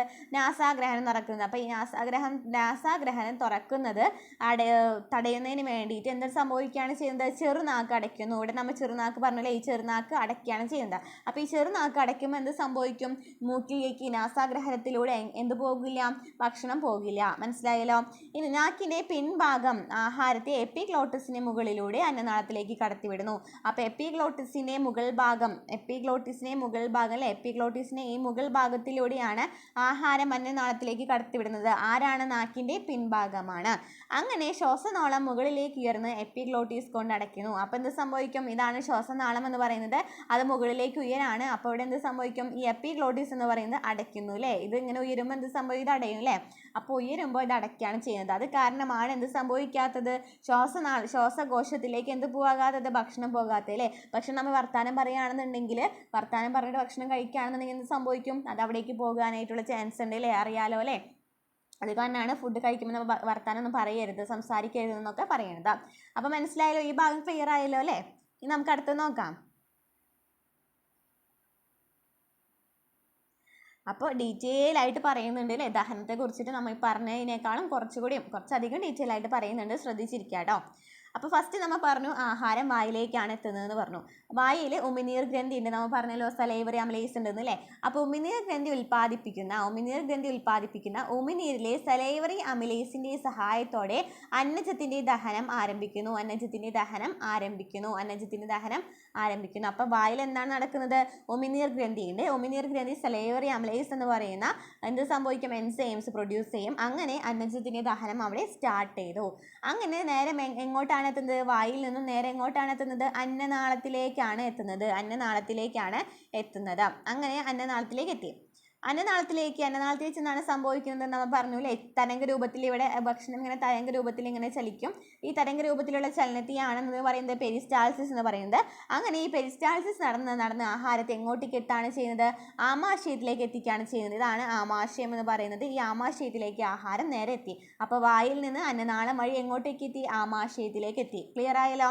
ഇനി ആമാശയത്തിൽ എന്താണ് സംഭവിക്കുന്നത്? ആമാശയ ഗ്രന്ഥികൾ ഉൽപ്പാദിപ്പിക്കുന്ന ആമാശയ രസത്തിലെ ഹൈഡ്രോക്ലോറിക് ആസിഡ് എന്ത് പ്രൊഡ്യൂസ് ചെയ്യുന്നതാണ്? ആമാശയത്തിലെ ആമാശയ രസം പ്രൊഡ്യൂസ് ചെയ്യുന്നതാണ് ഹൈഡ്രോക്ലോറിക് ആസിഡ്. ആഹാരത്തിലെ രോഗാണുക്കളെ നശിപ്പിക്കുകയാണ് ഹൈഡ്രോക്ലോറിക് ആസിഡ് ചെയ്യുന്നത്. pH ക്രമീകരിക്കുന്നുണ്ട്. ഇതിലെ എൻസൈമുകളായ പെപ്സിൻ പ്രോട്ടീനുകളെ ഭാഗികമായി ദഹിപ്പിക്കുന്നു. ഇതിലെ എൻസൈംസ് ഏതാണ്? പെപ്സിൻ പ്രോട്ടീനുകളെ ഭാഗികമായിട്ട് ദഹിപ്പിക്കുന്നു. ലിപ്പേസുകൾ കൊഴുപ്പിൻ്റെ ദഹനത്തെ സഹായിക്കുന്നു. ലിപ്പേസുകൾ എന്താണ് ചെയ്യുന്നത്? കൊഴുപ്പിൻ്റെ ദഹനത്തെ സഹായിക്കുന്നു. ശ്ലേഷ്മം ദഹനരസങ്ങളുടെ പ്രവർത്തനത്തിൽ നിന്ന് ആമാശയ ഭിത്തിയെ സംരക്ഷിക്കുന്നു. അപ്പോൾ ഈ ശ്ലേഷ്മം എന്ന് പറയുന്നത് എല്ലാത്തിൽ നിന്നും സംരക്ഷിക്കുകയാണ് ചെയ്യുന്നതെന്ന് പഠിച്ചു വയ്ക്കുക. അപ്പോൾ ഇവിടെ നമ്മൾ ആമാശയമാണ് പറഞ്ഞ കാരണം എന്ത് സംഭവിച്ചു? ദഹനരസങ്ങളിൽ നിന്നാണ് ആമാശയ ഭിത്തിയെ സംരക്ഷിക്കുന്നത്. അപ്പോൾ ആമാശയത്തിൽ എന്തൊക്കെ പ്രവർത്തനങ്ങൾ നടക്കുന്നുണ്ട്? HCl പ്രൊഡ്യൂസ് ചെയ്യണം അല്ലേ? HCl പ്രൊഡ്യൂസ് ചെയ്തിട്ട് രോഗാണുക്കളെ നശിപ്പിക്കുന്നുണ്ട്. pH ക്രമീകരിക്കുന്നുണ്ട്. പിന്നെ അവിടെ എന്തുണ്ട്? പെപ്സിൻ എന്ന് പറയുന്ന എൻസൈംസ് ഉണ്ട്. അതെന്താണ് ചെയ്യുന്നത്? പ്രോട്ടീനുകളെ ഭാഗികമായി ദഹിപ്പിക്കുന്നു. പിന്നെ ലിപ്പേസ് ഉണ്ട്. ലിപ്പേസ് എന്ന് പറഞ്ഞല്ലേ കഴിഞ്ഞ ചാപ്റ്ററിൽ പറഞ്ഞിട്ടുണ്ടായിരുന്നല്ലോ, ലിപ്പിഡ്സ് എന്ന് പറയുന്നതാണ് കൊഴുപ്പുകളും എണ്ണകളും എന്ന് പറയുന്നത്. അപ്പോൾ ലിപ്പേസ് കൊഴുപ്പിനെ ദഹനത്തെ സഹായിക്കുന്നു. ശ്ലേഷ്മം എന്ത് ചെയ്യുന്നു? ദഹനരസങ്ങളുടെ പ്രവർത്തനത്തിൽ നിന്നും ആമാശയ ഭിത്തിയെ സംരക്ഷിക്കുന്നു. ക്ലിയർ ആയല്ലോ ആമാശയം? നെക്സ്റ്റ് ആണ് ചെറുകുടൽ എന്ന് പറയുന്ന പാർട്ട്. ചെറുകുടൽ എന്താണ് ചെയ്യുന്നതെന്ന് നോക്കാം. കരൾ, പാൻക്രിയാസ് എന്നിവ ഉൽപ്പാദിപ്പിക്കുന്ന ദഹനരസങ്ങൾ ചെറുകുടലിലെത്തി ദഹനത്തെ സഹായിക്കുന്നു. അതാണ് ചെറുകുടലിൽ ചെയ്യുന്നത്. അപ്പം അതിന് മുമ്പ് നമുക്ക് എന്താണ് കരളും പാൻക്രിയാസും എന്താണ് ചെറുതായിട്ടൊന്ന് നോക്കാം അല്ലേ. കരൾ എന്ന് പറയുന്നത് പിത്തരസം ഉൽപ്പാദിപ്പിച്ച് പിത്താശയത്തിൽ സംഭരിക്കുന്നു. അപ്പം ഇതാണ് കരൾ എന്ന് പറയുന്നത്. ഇതാണ് കരള്. കരൾ എന്താണ് ചെയ്യുന്നത്? പിത്തരസം ഉൽപ്പാദിപ്പിക്കുന്നു അല്ലേ. കരൾ പിത്തരസം ഉൽപ്പാദിപ്പിച്ച് പിത്താശയത്തിലാണ് സംഭരിക്കുന്നത്. അപ്പോൾ പിത്തരസം ഉള്ളത് എവിടെയാണ്? പിത്താശയത്തിലാണ്. പിത്തരസത്തിൽ എൻസൈംസ് ഇല്ല എന്നാണ് പറയുന്നത്. പിത്തരസത്തിലെ എൻസൈമുകൾ ഇല്ല. പിത്തരസത്തിലെ എൻസൈമുകൾ ഇല്ല. ഇത് പക്വാശയത്തിലെത്തി കൊഴുപ്പിനെ ചെറുകണികകളാക്കുകയും pH ക്രമീകരിക്കുകയും ചെയ്യുന്നു. അപ്പോൾ ഇത് പക്വാശയത്തിലെത്തിയിട്ട് കൊഴുപ്പിനെ ചെറുകണികകളാക്കുകയും pH ക്രമീകരിക്കുകയും ചെയ്യുന്നു. അപ്പോൾ കരളിലെ പിത്തരസം ഉണ്ട്. പിത്താശയത്തിലാണ് പിത്തരസം ഉള്ളത്. അവിടെ എന്തില്ല? എൻസൈംസ് ഇല്ല. ഇത് കാരണം എന്താണ് സംഭവിക്കുന്നത്? പക്വാശയത്തിലെത്തിയിട്ടാണ് കൊഴുപ്പിനെ ചെറുകണികളാക്കി മാറ്റിയിട്ട് pH ക്രമീകരിക്കുന്നത്. ഇനി എന്താണ് പാൻക്രിയാസ് എന്ന് പറയുന്നത്? പാൻക്രിയാസ് നൽകിയിട്ടില്ലേ? ഒരു ചെറിയൊരു പിക്ചറിൽ പാൻക്രിയാസ് നൽകിയിട്ടുണ്ട്. എന്താണ് പാൻക്രിയാസ്? പാൻക്രിയാറ്റിക് ജ്യൂസ് ഉൽപ്പാദിപ്പിക്കുന്നു. പാൻക്രിയാസ് എന്താണ് ചെയ്യുന്നത്? പാൻക്രിയാറ്റിക് ജ്യൂസ് ഉൽപ്പാദിപ്പിക്കുന്നു. ഇത് പക്വാശയത്തിലെത്തി ദഹനത്തെ സഹായിക്കുന്നു. ഇതിലെ പാൻക്രിയാറ്റിക് അമിലേസ് അന്നജത്തെ എന്താക്കി മാറ്റും? അന്നജത്തെ ഭാഗികമായി ദഹിപ്പിക്കുന്നു. പാൻക്രിയാറ്റിക് അമിലേസ് ആണ് അന്നജത്തെ ഭാഗികമായിട്ട് ദഹിപ്പിക്കുന്നത്. പിന്നെ എന്താണ് അവിടെ പറയുന്നത്? ട്രിപ്സിൻ പ്രോട്ടീൻ ഉണ്ട്. ട്രിപ്സിൻ പ്രോട്ടീനുകളെ ഭാഗികമായിട്ട് ദഹിപ്പിക്കുന്നു. പിന്നെ എന്താണ്? ലിപ്പേസുകൾ ഉണ്ട്. ലിപ്പേസുകൾ പറഞ്ഞല്ലേ കൊഴുപ്പിനെ പൂർണ്ണമായും ദഹിപ്പിച്ച് ഫാറ്റി ആസിഡും ഗ്ലിസറോളും ആക്കി മാറ്റുന്നു. അപ്പോൾ പാൻക്രിയാസിൽ കുറേ പ്രവർത്തനങ്ങൾ നടക്കുന്നുണ്ട്. പാൻക്രിയാറ്റിക് ജ്യൂസ് ഉൽപ്പാദിപ്പിക്കുന്നുണ്ട്. അത് നേരെ പക്വാശയത്തിലെത്തി ദഹനത്തെ സഹായിക്കുന്നുണ്ട്. പാൻക്രിയാറ്റിക് അമിലേസ് ഉണ്ട് അല്ലേ. പാൻക്രിയാറ്റിക് അമിലേസ് അന്നജത്തെ ഭാഗികമായി ദഹിപ്പിക്കുന്നുണ്ട്. ട്രിപ്സിൻ ഉണ്ട് അല്ലേ. ട്രിപ്സിൻ എന്ന് പറയുന്നത് പ്രോട്ടീനുകളെ ഭാഗികമായി ദഹിപ്പിക്കുന്നു. പിന്നെ എന്താ പറഞ്ഞത്? ലിപ്പേസ് പറഞ്ഞു അല്ലേ. ലിപ്പേസ് പറഞ്ഞു. അതുപോലെ തന്നെ ലിപ്പേസ് കൊഴുപ്പിനെ പൂർണ്ണമായിട്ടും ദഹിപ്പിച്ച് ഫാറ്റി ആസിഡും ഗ്ലിസറോളും ആക്കി മാറ്റുന്നുണ്ട്. ഓക്കെ ആണല്ലോ ഇവിടെ വരെ. ഇനി നമ്മൾ ചെറുകുടലും മെൻകുടലും പറഞ്ഞു നോക്കാം. ചെറുകുടൽ എന്ന് പറയുന്നത് നമ്മൾ പറഞ്ഞു അല്ലേ, വായിൽ നിന്നും അന്നനാളം വഴി ആമാശയത്തിലേക്ക് നമ്മൾ ഫുഡ് എത്തി. അത് കഴിഞ്ഞ് നേരെ ചെറുകുടലിലേക്ക് എത്തി നിൽക്കുകയാണ്. ചെറുകുടലിൽ എന്തൊക്കെ പ്രവർത്തനങ്ങളാണ് നടക്കുന്നതെന്നാണ് പറയുന്നത്. കരള്, പാൻക്രിയാസ് എന്നിവ ഉൽപ്പാദിപ്പിക്കുന്ന ദഹനരസങ്ങൾ ചെറുകുടലിലെത്തി ദഹനത്തെ സഹായിക്കുന്നു. ചെറുകുടൽ ഉൽപ്പാദിപ്പിക്കുന്ന ഇൻറ്റസ്റ്റൈനൽ ജ്യൂസിലെ വിവിധ കാർബോഹൈഡ്രേറ്റുകൾ സങ്കീർണ കാർബോഹൈഡ്രേറ്റുകളിലെ ലഘുഘടകങ്ങളായ ഗ്ലൂക്കോസ്, ഫ്രക്ടോസ്, ഗാലക്ടോസ് എന്നിവയാക്കുന്നു. പ്രോട്ടീയേസുകൾ പ്രോട്ടീനുകളെ അമിനോ ആസിഡുകളാക്കി മാറ്റുന്നു. ലഘു പോഷക ഘടകങ്ങൾ, ജലം, വൈറ്റമിൻസ്, ധാതുക്കൾ എന്നിവയുടെ ആകിരണം മുഖ്യമായും ചെറുകുടലിൽ വെച്ച് നടക്കുന്നു. അപ്പോൾ എന്താണ് ചെറുകുടലിൽ? സ്മോൾ ഇൻറ്റസ്റ്റൈനിൽ പറഞ്ഞ എന്താണ്? കരളും പാൻക്രിയാസും ഉൽപ്പാദിപ്പിക്കുന്ന ദഹനരസങ്ങൾ ചെറുകുടലിലെത്തി ദഹനത്തെ സഹായിക്കുന്നുണ്ട്. ചെറുകുടൽ എന്താണ് ഉൽപ്പാദിപ്പിക്കുന്നത്? ഇൻറ്റസ്റ്റൈൻ ജ്യൂസ് ആണ് അല്ലേ. അതിലെന്തുണ്ടായിരിക്കും? വിവിധ കാർബോഹൈഡ്രേറ്റുകൾ ഉണ്ടാകും. ഈ സങ്കീർണമായിട്ടുള്ള കാർബോഹൈഡ്രേറ്റുകളെ ചെറുഘടകങ്ങളാക്കി മാറ്റാണ് ചെയ്യുന്നത്. ചെറുഘടകങ്ങളാക്കി എന്ത് രൂപത്തിലാണ് മാറ്റുന്നത്? ഗ്ലൂക്കോസ്, ഫ്രക്ടോസ്, ഗാലക്ടോസ് എന്ന് പറയുന്ന 3 രൂപത്തിലാണ് മാറ്റുന്നത്. പിന്നെ അവിടെ പ്രോട്ടീയേസുകളുണ്ട്. പ്രോട്ടീയേസുകളിൽ നിന്ന് പേരെന്താണെന്ന് കിട്ടിയില്ലേ? പ്രോട്ടീയേസ് എന്ന് പറയുന്നത് പ്രോട്ടീനെ ഭാഗികമായിട്ട് ദഹിപ്പിക്കുകയാണ് ചെയ്യുന്നത്. പ്രോട്ടീനുകളെ അമിനോ ആസിഡുകളാക്കി മാറ്റാണ് ചെയ്യുന്നത്. പിന്നെ അവിടെ എന്താണ് മുഖ്യമായി നടക്കുന്നത്? ആഗിരണം നടക്കുന്നത് അല്ലേ. ചെറുകുടലിലാണ് ആഗിരണം നടക്കുന്നത്. എന്തിനെയൊക്കെ? വൈറ്റമിൻസ്, ജലം, ധാതുക്കൾ, ലഘു പോഷകങ്ങൾ എന്നിവയുടെ ആഗിരണം നടക്കുന്നത് ചെറുകുടലിലാണ്. ആഗിരണം പൂർത്തിയാകുന്നത് പക്ഷേ വൻകുടലിലാണ് കേട്ടോ. അപ്പോൾ എന്താണ് വൻകുടൽ? ചെറുകുടലിൽ നിന്നും നേരെ എവിടേക്ക് എത്താണ്? വൻകുടലിലേക്ക് എത്താണ് അല്ലേ. വൻകുടൽ എന്ന് പറയുന്നത് നോക്കിയൊക്കെ, ചെറുകുടൽ എന്ന് പറയുന്നത് നോക്കി ചുറ്റി വളഞ്ഞ് കിടക്കുന്നതാണ് ചെറുകുടൽ എന്ന് പറയുന്നത്. വൻകുടൽ എന്ന് പറയുന്നതാണ് ഇത് കേട്ടോ. വൻകുടലാണിത്. വൻകുടൽ എന്താണ് ചെയ്യുന്നത്? ദഹന വിധേയമാകാത്ത ആഹാര പദാർത്ഥങ്ങൾ ഇവിടെ എത്തുന്നു അല്ലേ. ദഹിപ്പിക്കാത്ത കുറച്ച് പദാർത്ഥങ്ങൾ ഉണ്ടായിരിക്കില്ല, എന്നാലും ആ പദാർത്ഥങ്ങൾ ഇവിടേക്ക് എത്തുന്നു. അവശേഷിക്കുന്ന ജലവും ലവണങ്ങളും ആഗിരണം ചെയ്യുന്നത് വൻകുടലിൽ വെച്ചാണ്. അവശേഷിപ്പിക്കുന്ന ജലവും ലവണം അല്ലേ. ജലം അപ്പോൾ നമ്മൾ പറഞ്ഞിട്ടുണ്ടായിരുന്നു നമ്മുടെ ഭാഗികമായിട്ട് ചെറുകുടലിലെ ഭാഗികമായിട്ടുള്ള ദഹിപ്പിക്കലാണ് നടക്കുന്നത്. പൂർണ്ണമായി ദഹിക്കൽ നടക്കുന്നത് വൻകുടലിലാണ്. ജലവും ലവണങ്ങളും ആഗിരണം ചെയ്യുന്നത് വൻകുടലിൽ വെച്ചാണ്. ഇവിടെയുള്ള ചില ബാക്ടീരിയകൾ vitamin K, vitamin B complex എന്നിവ ഉൽപ്പാദിപ്പിക്കുന്നു. എന്താണ്? വൈറ്റമിൻ കെയും ബി കോംപ്ലക്സും ഉൽപ്പാദിപ്പിക്കുന്നു. ദഹനാവശിഷ്ടത്തെ മലാശയത്തിലേക്ക് എത്തിച്ച് മലദ്വാരത്തിലൂടെ പുറന്തള്ളുന്നു. അപ്പോൾ ഈ വൻകുടലിൽ എന്താണ് പറഞ്ഞത്? ആഹാര പദാർത്ഥങ്ങൾ നേരെ അവിടേക്ക് എത്താണ്. ഇവിടെ കുറച്ചും കൂടി ജലം ലവണമൊന്നും വലിച്ചെടുക്കാതെ ആഗിരണം ചെയ്യാതെ ഉണ്ടായിരിക്കും ചെറുകുടലിൽ. അതൊക്കെ ഇവിടെയാണ് ആഗിരണം ചെയ്യുന്നത്. അതുപോലെ തന്നെ വൈറ്റമിൻ കെ, ബി കോംപ്ലക്സ് എന്നീ ബാക്ടീരിയകളും ഇവിടെയുണ്ട്. മനസ്സിലായല്ലോ അല്ലേ ഈ പാർട്ട്? ഇനി ലഘുപോഷകങ്ങളുടെ ആഗിരണം എങ്ങനെയാണ്? അപ്പോൾ ആഗിരണമാണ് ചെറുകുടൽ മുഖ്യമായിട്ടും ചെയ്യുന്നതെന്ന് പറഞ്ഞു. അപ്പോൾ ആഗിരണം എങ്ങനെയാണ്, ചെറുകുടലിൽ എങ്ങനെയാണ് നടക്കുന്നതെന്നാണ് പറയുന്നത്. ഡീറ്റെയിൽ ആയിട്ട് പറയാണ്. ലഘുപോഷകങ്ങളുടെ ആഗിരണം 6 മീറ്ററോളം നീളമുള്ളതും 2.5 സെന്റിമീറ്റർ വ്യാസമുള്ളതും നീണ്ടു ചുരുണ്ടതും പേശി നിർമ്മിതവുമാണ് ചെറുകുടൽ എന്ന് പറയുന്നത്. 6 മീറ്റർ നീളമുള്ളതും 2.5 സെന്റിമീറ്റർ വ്യാസമുള്ളതും പേശി നിർമ്മിതവുമാണ് ചെറുകുടൽ. ഇതിന്റെ ആദ്യ ഭാഗമാണ് പക്വാശയം എന്ന് പറയുന്നത്. അപ്പോൾ ഇതിന്റെ ആദ്യത്തെ ഭാഗം എന്താണ്? പക്വാശയമാണ്. ചെറുകുടലിന്റെ സവിശേഷഘടന ദഹനത്തിനും ആഗിരണ പ്രക്രിയയ്ക്കും ഏറെ സഹായകമാണ്. ഉൾഭിത്തിയിലുടനീളം വിരൽ പോലുള്ള ഭാഗങ്ങൾ കാണപ്പെടുന്നു. ഇവയാണ് വില്ലസുകൾ. അപ്പോൾ ചെറുകുടലിൽ എന്തുണ്ട്? വിരൽ പോലെ കാണപ്പെടുന്നതിനെയാണ് വില്ലസുകൾ എന്ന് പറയുന്നത്. ഇത് ആഗിരണ പ്രക്രിയയ്ക്ക് എന്താണ്? സഹായകമാണ്. ഇവ ചെറുകുടലിലെ ആഗിരണ പ്രതല വിസ്തീർണം അനേകം മടങ്ങ് വർദ്ധിപ്പിക്കുന്നു. അപ്പോൾ വില്ലസുകൾ എന്താണ് ചെയ്യുന്നത്? അനേകം മടങ്ങ് പ്രതല വിസ്തീർണം അനേകം മടങ്ങ് വർദ്ധിപ്പിക്കുകയാണ് ചെയ്യുന്നത്. അപ്പോൾ മനസ്സിലായല്ലോ അല്ലേ? ഈ ഭാഗം ലഘുപോഷകങ്ങളുടെ ആഗിരണം എന്ന് വെച്ചാൽ നമ്മൾ എന്താണ് പറഞ്ഞത്? ഒരു പക്വാശയമാണ്. അത് എത്ര സെന്റിമീറ്റർ ആണ്? 6 മീറ്റർ നീളമാണ്, 2.5 സെന്റിമീറ്റർ വ്യാസമാണ്, ചുരുണ്ടിട്ടാണ് കിടക്കുന്നത്. ചെറുകുടൽ എന്ന് പറയുന്നത് എന്താണ്? വില്ലസുകൾ ഉണ്ട് അല്ലേ? വില്ലസുകൾ എന്ന് പറയുന്നത് ഉൾഭിത്തിയെ വർദ്ധിപ്പിക്കുന്നതിന് അല്ലേ? പ്രതല വിസ്തീർണം വർദ്ധിപ്പിക്കുന്ന ഉൾഭിത്തിയെ പ്രതല വിസ്തീർണം വർദ്ധിപ്പിക്കുന്നതിനാണ് വില്ലസുകൾ സഹായിക്കുന്നത്. അതുപോലെ തന്നെ ചെറുകുടലിന്റെ ആദ്യ ഭാഗമാണ് പക്വാശയം എന്ന് പറയുന്നത്. ഇനി ഈ വില്ലസിനെ തന്നെ കുറച്ചും കൂടി ഡീറ്റെയിൽ ആയിട്ട് പറയുന്നുണ്ട്. വില്ലസ് എന്ന് പറയുന്നത്, വില്ലസിൽ എന്താണ്? ഒറ്റനിര എപ്പിത്തീലിയൽ കോശങ്ങളുണ്ട് കേട്ടോ. ഒറ്റനിര അതൊക്കെ ഇവിടെ മുകളിൽ കാണപ്പെടുന്നുണ്ട് അല്ലേ? വിരൽ പോലെ കാണപ്പെടുന്നുണ്ട് അല്ലേ? അപ്പം ഒറ്റനിര എപ്പിത്തീലിയൽ കോശങ്ങൾ എന്ന് പറയുന്നത് പോഷകാഗിരണത്തിന്റെ പ്രാഥമിക പ്രതലമാണ് അല്ലേ? ഫസ്റ്റത്തെ പ്രതലത്തെയാണ് എന്ന് പറയുന്നത് ഒറ്റനിര എപ്പിത്തീലിയൽ കോശങ്ങൾ എന്ന് പറയുന്നത്. ഇനി എന്താണ് രക്തലോമികകൾ എന്ന് പറയുന്നത്? നോക്കി ഇവിടെ രക്തലോമികകൾ നൽകിയിട്ടുണ്ട്. ഇതിൻ്റെ ഉള്ളിലായിട്ട് രക്തലോമികകൾ നൽകിയിട്ടുണ്ട്. ഒരു ധമനി ശാഖ വില്ലസിലേക്ക് പ്രവേശിച്ചിട്ട് ലോമികകളായിട്ട് മാറും. ഒരു ധമനി എന്തായിട്ട് മാറും? ലോമികളായിട്ട് മാറുന്നു. ലോമികകൾ കൂടിച്ചേർന്ന് സിരയായി പുറത്തു പോകുന്നു. ലോമികകൾ കൂടിച്ചേർന്ന് എന്താണ്? സിരയായിട്ടാണ് പുറത്തേക്ക് പോകുന്നത്.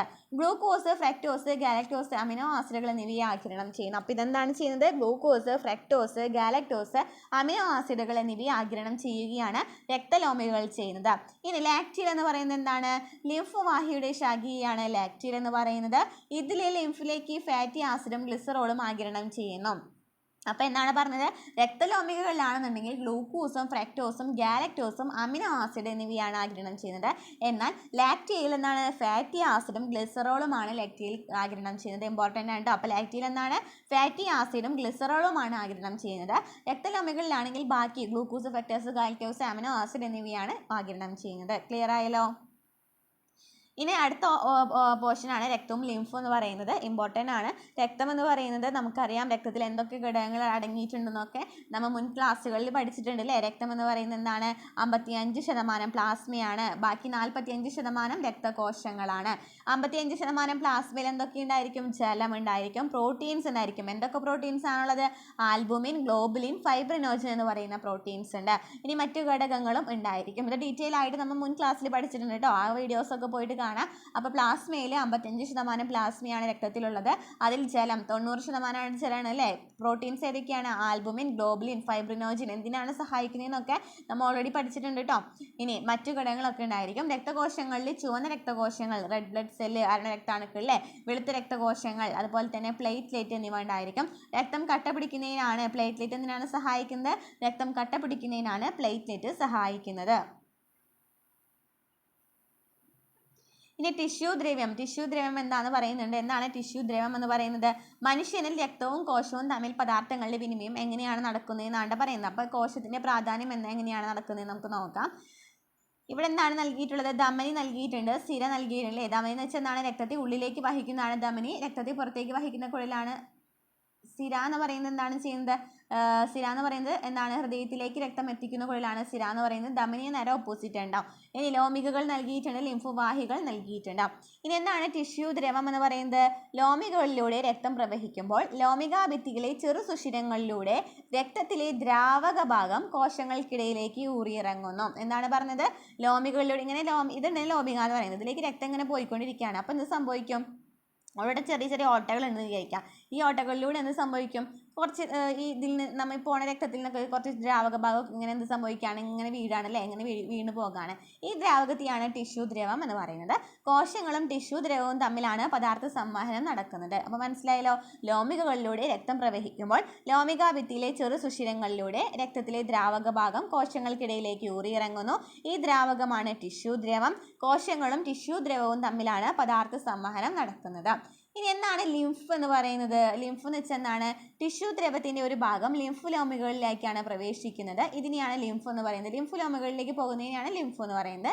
ലിംഫിലൂടെയാണ് കൊഴുപ്പിന്റെ ദഹനഫലമായി ഉണ്ടാകുന്ന ലഘുഘടകങ്ങളും കൊഴുപ്പിൽ ലയിക്കുന്ന വൈറ്റാമിനുകളും സംവഹനം ചെയ്യപ്പെടുന്നത്. അപ്പോൾ എന്താണ് പറഞ്ഞത്? ലിംഫിലൂടെയാണ് കൊഴുപ്പിന്റെ ദഹനഫലമായിട്ട് എന്താണ് ഉണ്ടാകുന്നത് എന്ന് പറഞ്ഞു? ഫാറ്റി ആസിഡും ഗ്ലിസറോളും പറഞ്ഞു അല്ലേ? അപ്പോൾ ഈ ലഘുഘടകങ്ങളും കൊഴുപ്പിൽ ലയിക്കുന്ന വൈറ്റാമിനുകളും സംവഹനം ചെയ്യപ്പെടുന്നത് എവിടെയാണ്? ലിംഫിലൂടെയാണ്. അപ്പോൾ എന്താണ് ലിംഫ് വ്യവസ്ഥ എന്ന് പറയുന്നത്? ഇതെല്ലാം കൂടി ചേർന്ന് കഴിഞ്ഞാണ് ലിംഫ് വ്യവസ്ഥ എന്ന് പറയുന്നത്. ലിംഫ് വാഹികൾ, ലിംഫ് നോഡുകൾ, സ്പ്ലീൻ, അസ്ഥിമജ്ജ, തൈമസ് ഗ്രന്ഥി എന്നിവ ഉൾപ്പെടുന്നതാണ് ലിംഫ് വ്യവസ്ഥ. എന്തൊക്കെയാണ്? ലിംഫ് വാഹികൾ, ലിംഫ് നോഡുകൾ, സ്പ്ലീന്, അസ്ഥിമജ്ജ, തൈമസ് ഗ്രന്ഥി എന്നിവയൊക്കെ ഉൾപ്പെടുന്നതാണ് ലിംഫ് വ്യവസ്ഥ. ലിംഫിലെ ചുവന്ന രക്തകോശങ്ങളോ വലിയ പ്രോട്ടീൻ തന്മാത്രകളോ കാണില്ല. ലിംഫിലെ ചുവന്ന രക്തകോശങ്ങളോ വലിയ പ്രോട്ടീൻ തന്മാത്രകളോ കാണപ്പെടുന്നില്ല. ലിംഫ് വ്യവസ്ഥ രോഗപ്രതിരോധത്തിൽ മുഖ്യ പങ്ക് വഹിക്കുന്നുണ്ട്. ലിംഫ് വ്യവസ്ഥ രോഗപ്രതിരോധത്തിൽ മുഖ്യ പങ്ക് വഹിക്കുന്നുണ്ട്. അപ്പോൾ ലിംഫ് വാഹികൾ ഇവിടെ നോക്കിയ ലിംഫ് വാഹികൾ നൽകിയിട്ടുണ്ട്.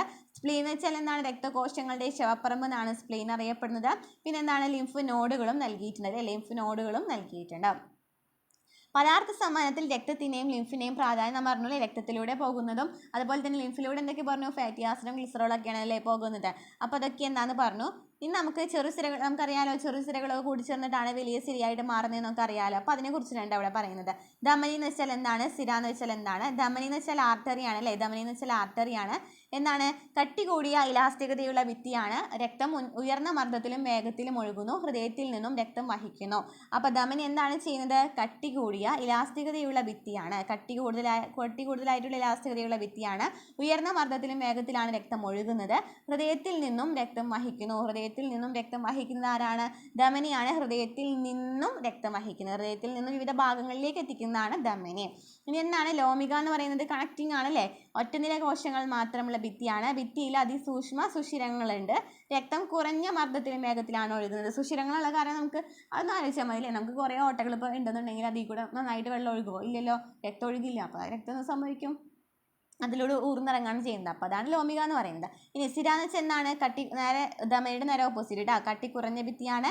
രക്തം കുറഞ്ഞ മർദ്ദത്തിലും വേഗത്തിലുമാണ് ഒഴുകുന്നത്.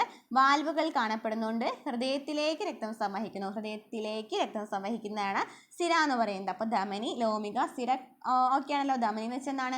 ഹൃദയത്തിൽ നിന്നും രക്തം വഹിക്കുന്നു. ലോമിക എന്ന് വെച്ചാൽ എന്താണ്? അവിടെ ചെറിയ സൂക്ഷ്മ സുഷിരങ്ങളൊക്കെ ഉണ്ട്. ചെറിയ മർദ്ദത്തിലും വേഗത്തിലാണ് ഒഴുകുന്നത്. സിര എന്ന് പറയുന്ന നേരെ എന്താണ് പറഞ്ഞത്? ധമനിയുടെ നേരെ ഓപ്പോസിറ്റ് അല്ലേ? അങ്ങനെ പഠിച്ചാൽ മതിയിട്ട്. അത് കാണാൻ പഠിക്കുകയാണെങ്കിൽ ഫുള്ള് കൺഫ്യൂഷൻ ആവുക. സിര എന്ന് വെച്ചാൽ എന്താണ്? ഹൃദയത്തിലേക്ക് രക്തം വഹിക്കുന്നു. ഇനി എന്താണ് പോർട്ടൽ സിരകൾ എന്ന് പറയുന്നത്? പോർട്ടൽ സിരകൾ എന്ന് വെച്ചാൽ എന്താണ്? ചില സിരകൾ ഹൃദയത്തിലേക്ക് നേരിട്ട് രക്തം എത്തിക്കുന്നതിന് പകരം അവയവങ്ങളിൽ നിന്നും അവയവങ്ങളിലേക്ക് രക്തത്തെ വഹിക്കുന്നു. ഇത്തരം സിരകളെയാണ് പോർട്ടൽ സിരകൾ എന്ന് പറയുന്നത്. നമ്മൾ പറഞ്ഞല്ലോ ഹൃദയത്തിൽ നിന്ന് നേരിട്ട് രക്തം എത്തിക്കുകയാണ് അവയവങ്ങളിലേക്ക് എന്ന് പറഞ്ഞു. പക്ഷെ അങ്ങനെ എത്തിക്കാതെ എന്ത് ചെയ്യാണ്? അവയവങ്ങളിൽ നിന്ന് അവയവങ്ങളിലേക്ക് എത്തിക്കുകയാണെന്നുണ്ടെങ്കിൽ അതിന് എന്ന് പറയും പോർട്ടൽ സിരകൾ എന്ന് പറയും. ചെറുകുടലിൽ നിന്നും രക്തത്തിലേക്ക് ആഗിരണം ചെയ്യപ്പെടുന്ന പോഷകഘടകങ്ങളെ കരളിലെത്തിക്കുന്ന ഹെപ്പാറ്റിക് പോർട്ടൽ സിര അതിന് ഉദാഹരണമാണ്. അപ്പോൾ ഹെപ്പാറ്റിക് പോർട്ടൽ സിര എന്ന് പറയുന്നത് കരളിലെ സിരയാണ് അല്ലേ? കരളിലെ സിരയാണ്. അതിന് ഉദാഹരണമാണെന്ന് പറയുന്നുണ്ട്. ഇനി മഹാസിരയും കരളിനെ കുറിച്ചിട്ടൊക്കെ പറയുന്നുണ്ട് അല്ലേ? പോഷകഘടകങ്ങളുടെ സംവഹനം എങ്ങനെയാണ് കരളിൽ നടക്കുന്നതെന്ന് പറഞ്ഞിട്ടുണ്ട്. അപ്പോൾ കരളിൽ നിന്നും പോഷകഘടകങ്ങൾ അടങ്ങിയ രക്തം ഹെപ്പാറ്റിക് സിര വഴി ഹൃദയത്തിലേക്ക് എത്തിക്കുന്നു എന്നാണ് പറഞ്ഞത്. കരളിൽ നിന്നും പോഷകഘടകങ്ങൾ അടങ്ങിയ രക്തം ഹെപ്പാറ്റിക് സിര വഴി എന്താണ് സംഭവിക്കുന്നു? ഹൃദയത്തിലേക്ക് എത്തുന്നു. അപ്പോൾ ഇവിടെ ഹെപ്പാറ്റിക് സിര ഒക്കെ നൽകിയിട്ടുണ്ടല്ലോ അല്ലേ? ഹെപ്പാറ്റിക് സിര എന്ന് പറഞ്ഞല്ലേ അവയവങ്ങളിൽ നിന്നും അവയവങ്ങളിലേക്ക് എത്തിക്കുന്നതിനെയാണ് പറയുന്നത്. പോർട്ടൽ സിര നൽകിയിട്ടുണ്ട്. പോഷകഘടകങ്ങൾ വില്ലസിലെ രക്തലോമികളിൽ നിന്നും പോർട്ടൽ സിര വഴി കരളിലെത്തുന്നു. അപ്പോൾ നമ്മൾ പറഞ്ഞു പോർട്ടൽ സിരയിലേക്ക് ആദ്യം തന്നെ എന്ത് സംഭവിച്ചു? രക്തമെത്തി അല്ലേ? പോർട്ടൽ സിര കരളിൽ നിന്നും പോർട്ടൽ സിരയിലേക്ക് രക്തമെത്തി. അങ്ങനെ പോഷകഘടകങ്ങൾ വില്ലസിലെ രക്തലോമികളിൽ നിന്നും പോർട്ടൽ സിര വഴി കരളിലെത്തുന്നു. അങ്ങനെ വീണ്ടും എന്താണ് സംഭവിക്കുന്നത്? വില്ലസിലെ രക്തലോമികളിൽ നിന്നാണ് പോഷകഘടകങ്ങൾ പോർട്ടൽ സിര വഴി കരളിലേക്ക് എത്തുന്നത്. ഇനി ചെറു ലിംഫ് എന്താണ് ചെയ്യുന്നത്? ചെറു ലിംഫ് വാഹികളിൽ നിന്നും വലിയ ലിംഫ് വാഹികളുടെ ഹൃദയത്തിലെത്തുന്നു. നമുക്കറിയാലേ ചെറുതിൽ നിന്നും വലിയിലേക്ക് എത്തുന്നു. ചെറു ലിംഫ് വാഹികളിൽ നിന്നും വലിയ ലിംഫ് വാഹികളുടെ ഹൃദയത്തിലെത്തുന്നു. പോഷകഘടകങ്ങൾ വില്ലസിലെ ലാക്റ്റിയയിലൂടെ ചെറു ലിംഫ് വാഹികളിലേക്ക് ചെറു ലിംഫ് വാഹികളിലേക്ക് എങ്ങനെയാണ് എത്തുന്നത്? പോഷകഘടകങ്ങൾ വില്ലസിലെ ലാക്റ്റിയിൽ നമ്മൾ നേരത്തെ കാണിച്ചില്ലേ പിക്ചറിൽ? അപ്പോൾ വില്ലസിലെ ലാക്റ്റിയിലൂടെയാണ് ചെറു ലിംഫ് വാഹികളിലേക്ക് പോഷകഘടകങ്ങൾ എത്തുന്നത്. അതാണ് പോഷകഘടകങ്ങളുടെ സംവഹനം എന്ന് പറയുന്നത്.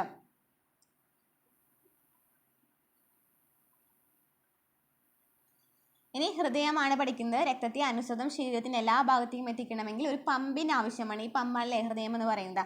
അപ്പോൾ ഹൃദയമാണ് ധർമ്മം വഹിക്കുന്നത്. അപ്പോൾ ഹൃദയം എന്ന് വെച്ചാൽ എന്താണെന്ന് നോക്കാം. ഹൃദയം ഔരസാശയത്തിൽ ഹൃദയത്തിൻ്റെ സ്ഥാനം എവിടെയാണ്? ഹൃദയം എന്ന് വെച്ചാൽ ഔരസാശയത്തിൽ അല്പം ഇടത്തോട്ട് ചെരിഞ്ഞ് സ്ഥിതി ചെയ്യുന്ന പേശി നിർമ്മിതമായ അവയവമാണ് ഹൃദയം എന്ന് പറയുന്നത്. ഇടത്തോട്ടിലെ ഔരസാശയത്തിൽ അല്പം ഇടത്തോട്ട് ചെരിഞ്ഞ് സ്ഥിതി ചെയ്യുന്ന പേശി നിർമ്മിതമായ അവയവമാണ് ഹൃദയം എന്ന് പറയുന്നത്. ഇവിടെ നൽകിയിട്ടുണ്ടല്ലേ ഹൃദയത്തിനെ കുറിച്ചിട്ട്. അപ്പോൾ എന്താണ് പെരികാർഡിയം? ഇമ്പോർട്ടൻ്റ് ആണ്. പെരികാർഡിയം ചോദിക്കാറുണ്ട്. പെരികാർഡിയം എന്ന് പറയുന്നത് എന്താണ്? കാർഡിയോളജി എന്ന് പറയുന്നത് ഹൃദയത്തെ കുറിച്ചുള്ള പഠനമല്ലേ. അപ്പം കാർഡി എന്ന് പറയുമ്പോൾ അതിൽ തന്നെ നമുക്കെന്ത് മനസ്സിലാക്കി? ഹൃദയത്തെ പൊതിഞ്ഞ് സംരക്ഷിക്കുന്നതാണ്. ഇത് സ്റ്റേറ്റ്മെൻ്റ് ആയിട്ടും അതുപോലെ തന്നെ വൺ വേർഡ് ആയിട്ടും ക്വസ്റ്റ്യൻ ചോദിച്ചിട്ടുണ്ട് കേട്ടോ. അപ്പോൾ പെരികാർഡിയം എന്ന് വെച്ചാൽ എന്താണ്? ഹൃദയത്തെ പൊതിഞ്ഞിരിക്കുന്ന ഇരട്ട സ്ഥലമാണ് പെരികാർഡിയം. ഈ സ്ഥലങ്ങൾക്കിടയിലെ പെരികാർഡിയൽ ദ്രവം ഹൃദയത്തെ ബാഹ്യശതങ്ങളിൽ നിന്ന് സംരക്ഷിക്കുകയും ഹൃദയസ്പന്ദനം മൂലം സ്ഥലങ്ങൾക്കിടയിൽ ഉണ്ടായേക്കാവുന്ന ഘർഷണം കുറയ്ക്കുകയും ചെയ്യുന്നു. അപ്പോൾ ഇവിടെ എന്താണുള്ളത്? പെരികാർഡിയൽ ദ്രവമുണ്ട്. അത് ചെയ്യുന്നത് ബാഹ്യശതങ്ങളിൽ നിന്ന് സംരക്ഷിക്കുന്നു. അതുപോലെ തന്നെ ഹൃദയസ്പന്ദനം മൂലം സ്ഥലങ്ങൾക്കിടയിൽ ഉണ്ടായേക്കാവുന്ന ഘർഷണം കുറയ്ക്കുകയും ചെയ്യുന്നു. അപ്പോൾ ഹൃദയത്തിനെ കുറിച്ച് നൽകിയിട്ടുണ്ടല്ലേ, പിക്ചറിൽ നൽകിയിട്ടുണ്ട്. ഊർജ ജസ്റ്റ് നോക്കിയാൽ മതി കേട്ടോ. ഊർജ്ജ മഹാസിരയുണ്ട്, സെമി ലൂണാർ വാൽവ് ഉണ്ട്, ട്രൈക്സ്പിഡ് വാൽവ് ഉണ്ട്, അധോ മഹാസിര, മഹാധമനി, ശ്വാസകോശധമനി, ശ്വാസകോശസ്ഥിര, ബൈക്കസ്പിഡ് വാൽവ് എന്നിവയൊക്കെ ഉണ്ട്. അപ്പോൾ അതിനെക്കുറിച്ചിട്ട് ഡീറ്റെയിൽ ആയിട്ട് പറയുന്നുണ്ട് കേട്ടോ. എങ്ങനെയാണ് സങ്കോചം വികാസങ്ങളൊക്കെ നടക്കുന്നതെന്ന് പറയുന്നുണ്ട്. ശരീരത്തിൻ്റെ വിവിധ ഭാഗങ്ങളിൽ നിന്നുള്ള രക്തം എവിടേക്ക് എത്താണ്? ഹൃദയത്തിലേക്ക് എത്താണ് അല്ലേ. എങ്ങനെയാണ്? വൃക്കകൾ മാലിന്യങ്ങളെ അരിച്ചു മാറ്റുന്ന ഇതായതാണ് അവയവം ഏതാണ്? വൃക്കയാണ്. അപ്പോൾ വൃക്കകൾ മാലിന്യങ്ങളെ അരിച്ചു മാറ്റിയതിന് ശേഷമുള്ളതും കാർബൺ ഡൈ ഓക്സൈഡിൻ്റെയും പോഷകങ്ങളുടെയും അളവ് കൂടിയതുമായിട്ടുള്ള രക്തമാണ് ശരീരത്തിൻ്റെ വിവിധ ഭാഗങ്ങളിലേക്ക് എത്തിക്കുന്നത്. ശ്വാസകോശത്തിൽ നിന്നുള്ള രക്തത്തിൽ എന്തുണ്ടായിരിക്കും?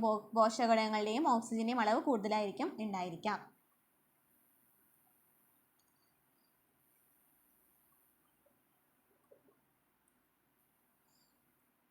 അപ്പോൾ ഏട്രിയൽ സിസ്റ്റോൾ എന്ന് വെച്ചാൽ എന്താണ്? ഏട്രിയങ്ങളുടെ സങ്കോചത്തെയാണ് ഏട്രിയൽ സിസ്റ്റോൾ എന്ന് പറയുന്നത്. വെൻട്രിക്കിളുകളുടെ സങ്കോചത്തെയാണ് വെൻട്രിക്കുലാർ എന്ന് പറയുന്നത് സിസ്റ്റോൾ എന്ന് പറയുന്നത്. വെൻട്രിക്കിളുകൾ സങ്കോചിക്കുമ്പോൾ വലത് വെൻട്രിക്കിളിൽ നിന്ന് അങ്ങനെയാണ് നടക്കുന്നത്. വെൻട്രിക്കിളുകൾ സങ്കോചിക്കുമ്പോൾ എന്താണ് സംഭവിക്കുന്നത്? വലത് വെൻട്രിക്കിളിൽ നിന്നും രക്തം ശ്വാസകോശ ധമനി വഴി ശ്വാസകോശങ്ങളിലേക്കും ഇടത് വെൻട്രിക്കിളിൽ നിന്ന് രക്തം മഹാധമനി വഴി ശരീരത്തിൻ്റെ വിവിധ ഭാഗങ്ങളിലേക്കും സംവഹനം ചെയ്യപ്പെടുന്നു എന്നാണ് പറയുന്നത്. വെൻട്രിക്കിളുകൾ സങ്കോചിക്കുമ്പോൾ വലത് വെൻട്രിക്കിളിൽ നിന്ന് രക്തം ശ്വാസകോശ ധമനി വഴി ശ്വാസകോശങ്ങളിലേക്ക് അല്ലേ, ശ്വാസകോശങ്ങളിലേക്ക് എത്തിക്കുന്നുണ്ടെങ്കിൽ അവിടെ എന്ത് ധമനി ഉണ്ടായിരിക്കും? ശ്വാസകോശ ധമനി ഉണ്ടായിരിക്കും. അത് എവിടെ നിന്നാണ്? വലത് വെൻട്രിക്കിളിൽ നിന്നാണ്. ഇനി ഇടത് വെൻട്രിക്കിളിൽ നിന്ന് രക്തം മഹാധമനി വഴിയാണ് ശരീരത്തിൻ്റെ വിവിധ ഭാഗങ്ങളിലേക്ക് എത്തിക്കുന്നത്. ഇനി ഇത് രണ്ടും കൂടിയിട്ട് നടക്കുകയാണെന്നുണ്ടെങ്കിൽ ഏട്രിയങ്ങളും വെൻട്രിക്കിളും കൂടി പൂർവ്വസ്ഥിതി എങ്ങനെയാണ് പ്രാപിക്കുന്നത്? അതിനെയാണ് ജോയിന്റ് ഡയസ്റ്റോൾ എന്ന് പറയുന്നത്. എന്താണ്? വെൻട്രിക്കിളുകളുടെ സങ്കോചത്തെ തുടർന്ന് ഹൃദയത്തിൽ നിന്നും രക്തക്കുഴലിലേക്ക് രക്തം ഒഴുകിയ ശേഷം 4 അറകളും ഒന്നിച്ച് പൂർവ്വസ്ഥിതി പ്രാപിക്കുകയാണ് ചെയ്യുന്നത് അല്ലേ. രക്തം ഒഴുകിയതിനു ശേഷം പൂർവ്വസ്ഥിതി പ്രാപിക്കുകയാണ് ചെയ്യുന്നത്. ഹൃദയ അറകൾ പൂർവ്വസ്ഥിതി പ്രാപിക്കുമ്പോൾ മഹാസിരകളിലെയും ശ്വാസകോശ നിരകളിലെയും രക്തം ഒഴുകിയെത്തുന്ന ഹൃദയ അറകൾ ഏതാണ് എന്ന് ചോദിക്കുന്നുണ്ട്. ഈ പ്രവർത്തനങ്ങൾ ചാക്രികമായിട്ട് ആവർത്തിക്കുക വഴിയാണ് രക്തത്തിൽ ശരീരത്തിൽ തുടർച്ചയായിട്ട് പമ്പ് ചെയ്യപ്പെടുന്നത്.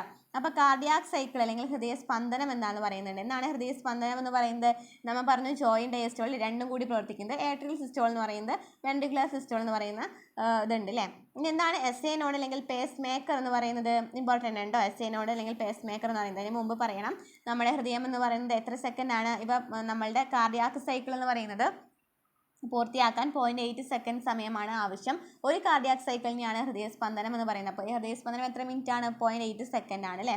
ഇനി ഹൃദയപേശികളുടെ താളാത്മകമായ സങ്കോചവും പൂർവ്വസ്ഥിതി പ്രാപിക്കലിനെയുമാണ് ഹൃദയസ്പന്ദന നിരക്കിനെ നിയന്ത്രിക്കുന്നത്.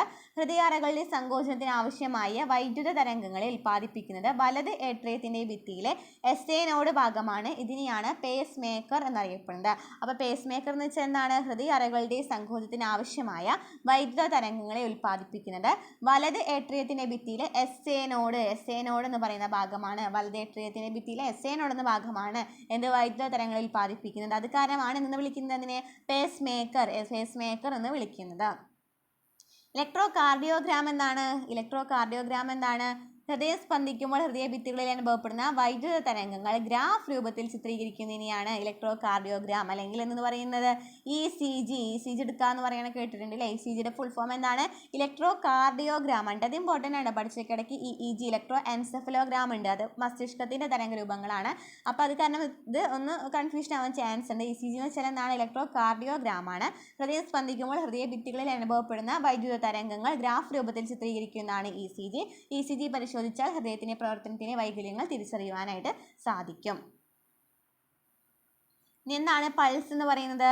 ഡോക്ടർമാർ രോഗികളുടെ കൈത്തണ്ടയിൽ നോക്കിയിട്ട് പൾസ് എടുക്കുന്നത് കണ്ടിട്ടുണ്ടല്ലേ. അപ്പോൾ എന്താണ് പൾസ്?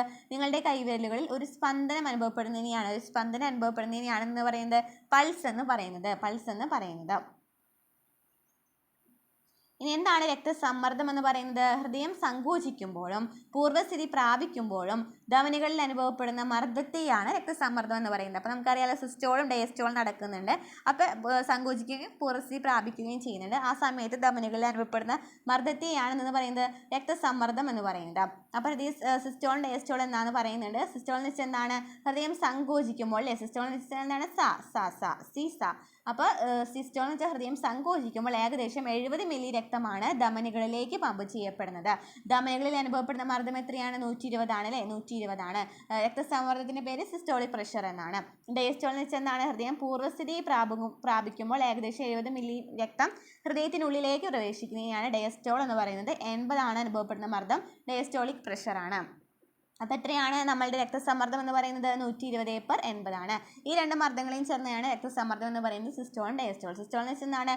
സങ്കോചിക്കുകയാണ് ചെയ്യുന്നത്. അപ്പോൾ 70 മില്ലി രക്തം ധമനികളിലേക്ക് പമ്പ് ചെയ്യപ്പെടുകയാണ് ചെയ്യുന്നത്. നേരെ തിരിച്ച് ചെയ്യുകയാണെന്നുണ്ടെങ്കിൽ അതിനെ എന്ന് പറയും? ഡയസ്റ്റോൾ എന്ന് പറയും. 120/80 ആണ് അതിൻ്റെ ഒരാളുടെ രക്തസമ്മർദ്ദം എന്ന് പറയുന്നത്. അപ്പോൾ രക്തസമ്മർദ്ദം ഈ അളവിൽ നിന്നും കൂടാണെങ്കിൽ ഹൈപ്പർ ടെൻഷൻ ഹൈപ്പർ ടെൻഷൻ ആകുന്നതാണ് രക്തസമ്മർദ്ദം കൂടുന്നതിനെ പറയുന്നത്. കുറയുന്നത് ഹൈപ്പോ ടെൻഷൻ ആണ്. അപ്പോൾ എന്തൊക്കെ ഉപകരണങ്ങളാണ് ഇതിന് നോക്കാനായിട്ട് ഉപയോഗിക്കുന്നത്? സ്വിക് മാനോമീറ്ററും ഡിജിറ്റൽ BP അപ്പാരറ്റസും ഒക്കെ എന്താണ് രക്തസമ്മർദ്ദം നോക്കുന്നതിനായിട്ട് ഉപയോഗിക്കുന്നതാണ് അല്ലേ. ഇനി ദ്വിപര്യനം എന്നാണ് പറയുന്നത്. ഡബിൾ സർക്കുലേഷൻ എന്ന് വെച്ചാൽ എന്താണെന്ന് പറയുന്നുണ്ട്. എന്താണ്? പൾമണറി പര്യനവും ഉണ്ട്, അതുപോലെ തന്നെ സിസ്റ്റമിക് പര്യനവും ഉണ്ട്. പൾമണറി പര്യനമുണ്ട്, സിസ്റ്റമിക് പര്യനമുണ്ട്. അപ്പോൾ എന്താണ് പൾമണറി പര്യനം ചെയ്യുന്നത്? പൾമണറി പര്യനം എന്താണ്? ശ്വാസകോശത്തിലാണല്ലേ. ശ്വാസകോശ ധമനിയുണ്ട്, ശ്വാസകോശമുണ്ട്, ശ്വാസകോശ സ്ഥിരയുണ്ട്. ഇനി സിസ്റ്റമിക് പര്യനത്തിൽ എന്തൊക്കെയാണ്? ഊർധ്വ മഹാസിര, അധോ മഹാസിര, മഹാധമനി എന്നിവയാണ് സിസ്റ്റമിക് പര്യനത്തിലുള്ളത്. അപ്പോൾ എന്താണത് നോക്കാം. സിസ്റ്റമിക് പര്യനം ഇടത്തെ വെൻട്രിക്കിളിൽ ആരംഭിച്ച് വലത്തെ ഏട്രിയത്തിലും പൾമണറി പര്യനം വലത്തെ വെൻട്രിക്കിളിൽ വെച്ച് ആരംഭിച്ച് ഇടത്തെ ഏട്രിയത്തിലും അവസാനിക്കുന്നു. അപ്പോൾ എന്താ പറയുന്നത്? സിസ്റ്റമിക് പര്യനം എന്ന് പറയുന്നത് ഇടത്ത് നിന്നും ആരംഭിച്ച് വലതിലേക്ക് അവസാനിക്കുകയാണ് ചെയ്യുന്നത് അല്ലേ. അപ്പോൾ ഇടത്തെ വെൻട്രിക്കിളിൽ നിന്നും ആരംഭിച്ച് വലത് ഏട്രിയത്തിലും അങ്ങനെയാണ് നടക്കുന്നത്. ഇടത്തെ വെൻട്രിക്കിളിൽ നിന്ന് ആരംഭിച്ച് വലത് ഏട്രിയം, അത് പഠിച്ചിരിക്കാട്ടോ. ഈ ഒരു വാക്കും പഠിച്ചാൽ പൾമണറി പര്യനം എങ്ങനെയാണെന്ന് നമുക്കറിയാലോ. അപ്പോൾ സിസ്റ്റമിക് പര്യനം വെച്ചാൽ ഇടത്തെ വെൻട്രിക്കിളിൽ നിന്നും ആരംഭിച്ച് വലത്തെ ഏട്രിയത്തിലും പൾമണറി പര്യനം വലത്തെ വെൻട്രിക്കിളിൽ ആരംഭിച്ച് ഇടത്തെ ഏട്രിയത്തിലും അവസാനിക്കുന്നു. രക്തപര്യനത്തിൽ ഒരേ രക്തം 2 പ്രാവശ്യം ഹൃദയത്തിലൂടെ കടന്നു പോകുന്നുണ്ട്. അത് കാരണമാണ് രക്തപര്യനം, മനുഷ്യരിലെ രക്തപര്യനം എന്ന് പറയുന്നത് ദ്വിപര്യനം അല്ലെങ്കിൽ ഡബിൾ സർക്കുലേഷൻ എന്ന് പറയുന്നത് 2 പ്രാവശ്യം കടന്നു പോകുന്നതിനാണ്. ഹൃദയത്തിന്റെ പ്രവർത്തന ഫലമായിട്ട് രക്തം ശരീരത്തിലുടനീളം പമ്പ് ചെയ്യപ്പെടുന്നു. ഈ രക്തത്തിൽ ഓക്സിജൻ, പോഷകഘടകങ്ങൾ, മറ്റു ഘടകങ്ങൾ എന്നിവ ഉണ്ടാകും. ഇവ ടിഷ്യൂ ദ്രവത്തിലൂടെ കോശങ്ങളിലേക്ക് പ്രവേശിക്കുന്നു. ഈ പോഷകഘടകങ്ങളെ കോശങ്ങൾ പ്രയോജനപ്പെടുത്തുന്നതിനെയാണ് സ്വാംശീകരണം എന്ന് പറയുന്നത്. ഈ പോഷകഘടകങ്ങളെ കോശങ്ങൾ പ്രയോജനപ്പെടുത്തുന്നതിനെയാണ് എന്ന് പറയുന്നത് സ്വാംശീകരണം എന്ന് പറയുന്നത്. ഹൃദയാരോഗ്യത്തിന് എന്തൊക്കെ നമ്മൾ ശ്രദ്ധിക്കണം എന്നാണ് പറയുന്നത്. ഹൃദയാരോഗ്യം അല്ലെങ്കിൽ ഹൃദയാഘാതം ഉണ്ടാകുന്നതിനൊക്കെ കാരണം എന്തൊക്കെയായിരിക്കും? വ്യായാമക്കുറവ്, അതുപോലെ തന്നെ അനാരോഗ്യകരമായ ഭക്ഷണശീലങ്ങളൊക്കെയാണ് എന്ത് സംഭവിക്കുന്നത്? ഹൃദയാരോഗ്യത്തെ ദോഷകരമായിട്ട് ബാധിക്കുന്നത്. അപ്പോൾ എന്തൊക്കെയാണ് നമ്മൾ ശ്രദ്ധിക്കേണ്ടത്? ആരോഗ്യകരമായിട്ടുള്ള ഭക്ഷണശീലമായിരിക്കണം, BMI അനുസരിച്ച് ശരീരഭാരം ക്രമീകരിക്കണം, വ്യായാമം ചെയ്യണം, മദ്യപാനി, പുകവലി തുടങ്ങിയ ദുശീലങ്ങളൊക്കെ ഒഴിവാക്കണം, മാനസിക പിരിമുറുക്കം ലഘൂകരിക്കണം എന്നൊക്കെ പറയുന്നുണ്ട്. ഇനി ഹൃദയത്തെക്കുറിച്ച് ചെറിയ ടേംസുകൾ പറയുന്നുണ്ട് ഇവിടെ. ഹൃദ്രോഗികളുടെ എണ്ണം കൂടുതലായിട്ട് പഠനങ്ങൾ സൂചിപ്പിക്കുന്നുണ്ട്. അനാരോഗ്യകരമായ ഭക്ഷണശീലങ്ങളും വ്യായാമക്കുറവുമാണ് ഇതിന് മുഖ്യ കാരണമാകുന്നത്.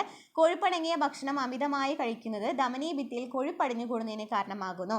ഇതിനെയാണ് അതിറോസ്ക്ലീറോസിസ് എന്ന് പറയുന്നത്. അപ്പോൾ അതിറോസ്ക്ലീറോസിസ് എന്ന് വെച്ചാൽ എന്താണ്? അതിറോസ്ക്ലീറോസിസ് എന്നാണ് കൊഴുപ്പടങ്ങിയ ഭക്ഷണം അമിതമായിട്ട് കഴിക്കുന്നത് ധമനി ഭിത്തിയിൽ കൊഴുപ്പടിഞ്ഞു കൂടുന്നതിന് കാരണമാകും. ഇതിനെയാണ് അതിറോസ്ക്ലീറോസിസ് എന്ന് പറയുന്നത്. മനസ്സിലായല്ലോ. ഇതിന്റെ ഫലമായിട്ട് കൊറോണറി ധമനിയിൽ രക്തം കട്ടപിടിച്ച് കൊറോണറി ത്രോംബോസിസ് എന്ന അവസ്ഥയും ഉണ്ടാകുന്നു. ത്രോംബോസിസ് എന്ന വേണ്ട അർത്ഥം തന്നെ കട്ടപിടിക്കലാണ് കേട്ടോ. അപ്പോൾ ഹൃദയത്തിലാണ് കൊറോണറി ധമനിയിൽ രക്തം കട്ടപിടിക്കുന്നതിനാൽ കൊറോണറി ത്രോംബോസിസ്. കൊറോണറി ത്രോംബോസിസ് എന്ത് കാരണമാണ് ഉണ്ടായത്? അതിറോസ്ക്ലോറോസിസ് അല്ലേ. അതിറോസ്ക്ലോറോസിസ് എന്ന് വെച്ചാൽ കൊഴുപ്പ് എവിടെയാണ് അടിഞ്ഞുകൂടുന്നത്? ധമനി ഭിത്തിയിൽ അടിഞ്ഞുകൂടാണ്. അപ്പോൾ അതിന് കാരണമായിട്ട് കൊറോണറി ത്രോംബോസിസ് ഉണ്ടാകണം. അങ്ങനെയാണ് എന്ത് സംഭവിക്കുന്നത്? ഹൃദയാഘാതം ഉണ്ടാകുന്നത്.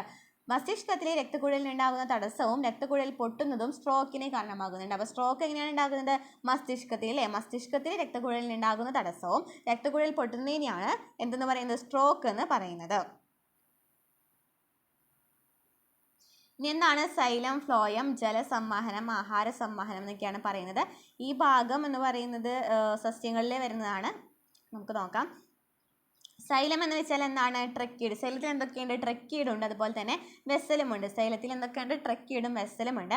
മൃദുകോശങ്ങൾ ഇലകളുടെ ചെറുഞരമ്പുകൾ രൂപപ്പെടുത്തുന്നു. നീളമുള്ള സ്പിൻഡിൽ ആകൃതിയുള്ളവയാണ് ട്രക്കീഡ് എന്ന് പറയുന്നത്. മൃദുകോശങ്ങൾ ഇലകളുടെ ചെറുഞരമ്പുകൾ രൂപപ്പെടുത്തുന്നതാണ് ട്രക്കീഡ്. നീളമുള്ള സ്പിൻഡിൽ ആകൃതിയുള്ളവയാണ്. ഇനി എന്താണ് വെസൽ എന്ന് പറയുന്നത്? മൃദുകോശങ്ങൾ കുറുകിയുള്ള ഭിത്തികൾ നശിച്ചു പോയതിനാൽ നീണ്ട പൈപ്പുകൾ പോലെ കാണപ്പെടുന്നു. നശിച്ചു പോകുമ്പോഴാണ് എന്ത് സംഭവിക്കുന്നത്? നീണ്ട പൈപ്പുകൾ പോലെ കാണപ്പെടുന്നതിനെയാണ് വെസൽ എന്ന് പറയുന്നത്. ട്രക്കീഡ് എന്ന് വെച്ചാൽ ഇതെല്ലാം ഉണ്ടായിരിക്കും അല്ലേ. രൂപപ്പെടുത്തുന്നതാണ് ട്രക്കീഡ്. വെസൽ എന്ന് വെച്ചാൽ നശിക്കുന്നതാണ്.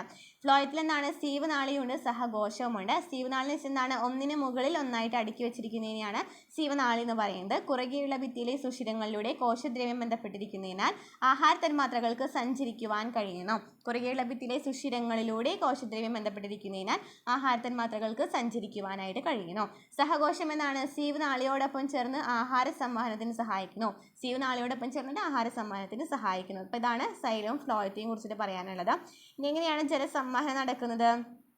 സൈലത്തിൽ നിന്ന് എങ്ങനെയാണ് നടക്കുന്നത്? സൈലം കുഴലുകളിൽ നിന്ന് ഓസ്മോസിസ് കഴിഞ്ഞ ചാപ്റ്ററിൽ പറഞ്ഞിട്ടുണ്ടായിരുന്നു അല്ലേ. ഓസ്മോസിസ് എന്ന് വെച്ചാൽ എന്താണെന്ന് പറഞ്ഞിട്ടുണ്ടായിരുന്നു. ഗാഢത കൂടുതൽ നിന്നുള്ളതിൽ നിന്നും കുറഞ്ഞ ഭാഗത്തേക്ക് പോകുന്നതിനെയാണ്, പദാർത്ഥം സംവഹിക്കുന്നതിനെയാണ് എന്ന് പറയുന്നത് ഓസ്മോസിസ് എന്ന് പറയുന്നത്. അപ്പോൾ സൈലം കുഴലുകളിൽ നിന്ന് ഓസ്മോസിസിലൂടെ ഇലകളിലെ കോശങ്ങളിൽ എത്തുന്ന ജലം സസ്യസേചനം വഴി ഇത് പുറത്തേക്ക് പോകുന്നു. സസ്യസേചനത്തിലൂടെ ഇലകളിൽ നിന്ന് ജലം നഷ്ടപ്പെടുന്നത് സൈലം കുഴലുകളിലൂടെയുള്ള ജലത്തിന്റെ ഉയർച്ചയ്ക്ക് കാരണമാകുന്നു അല്ലേ. ഇലകളിൽ നിന്ന് ജലം നഷ്ടപ്പെടുകയാണെങ്കിൽ എന്ത് സംഭവിക്കും? ജലത്തിന്റെ ഉയർച്ചയ്ക്ക് കാരണമാകും. ജലതന്മാത്രകളുടെ കൊഹീഷൻ, അഡീഷൻ ഫലങ്ങൾ ഈ പ്രക്രിയയെ സഹായിക്കുന്നു. ഓസ്മോസിസ് മൂലം ജലം വേരിലെ കോശങ്ങളിലേക്ക് പ്രവേശിക്കുന്നു. ഓസ്മോസിസ് മൂലമാണ് ജലം എന്ത് സംഭവിക്കുന്നത്? വേരിലെ കോശങ്ങളിലേക്ക് പ്രവേശിക്കുന്നത്. സൈലം കുഴലിലെത്തുന്ന ജലത്തിന്റെ ഉയർച്ചയ്ക്ക് റൂട്ട് പ്രഷർ ഒരു പരിധിവരെ സഹായിക്കുന്നുണ്ട്. എന്താണ് സഹായിക്കുന്നത്? റൂട്ട് പ്രഷർ ഇതിന്റെ ഉയർച്ചയ്ക്ക് പരമാവധി സഹായിക്കുന്നുണ്ട്.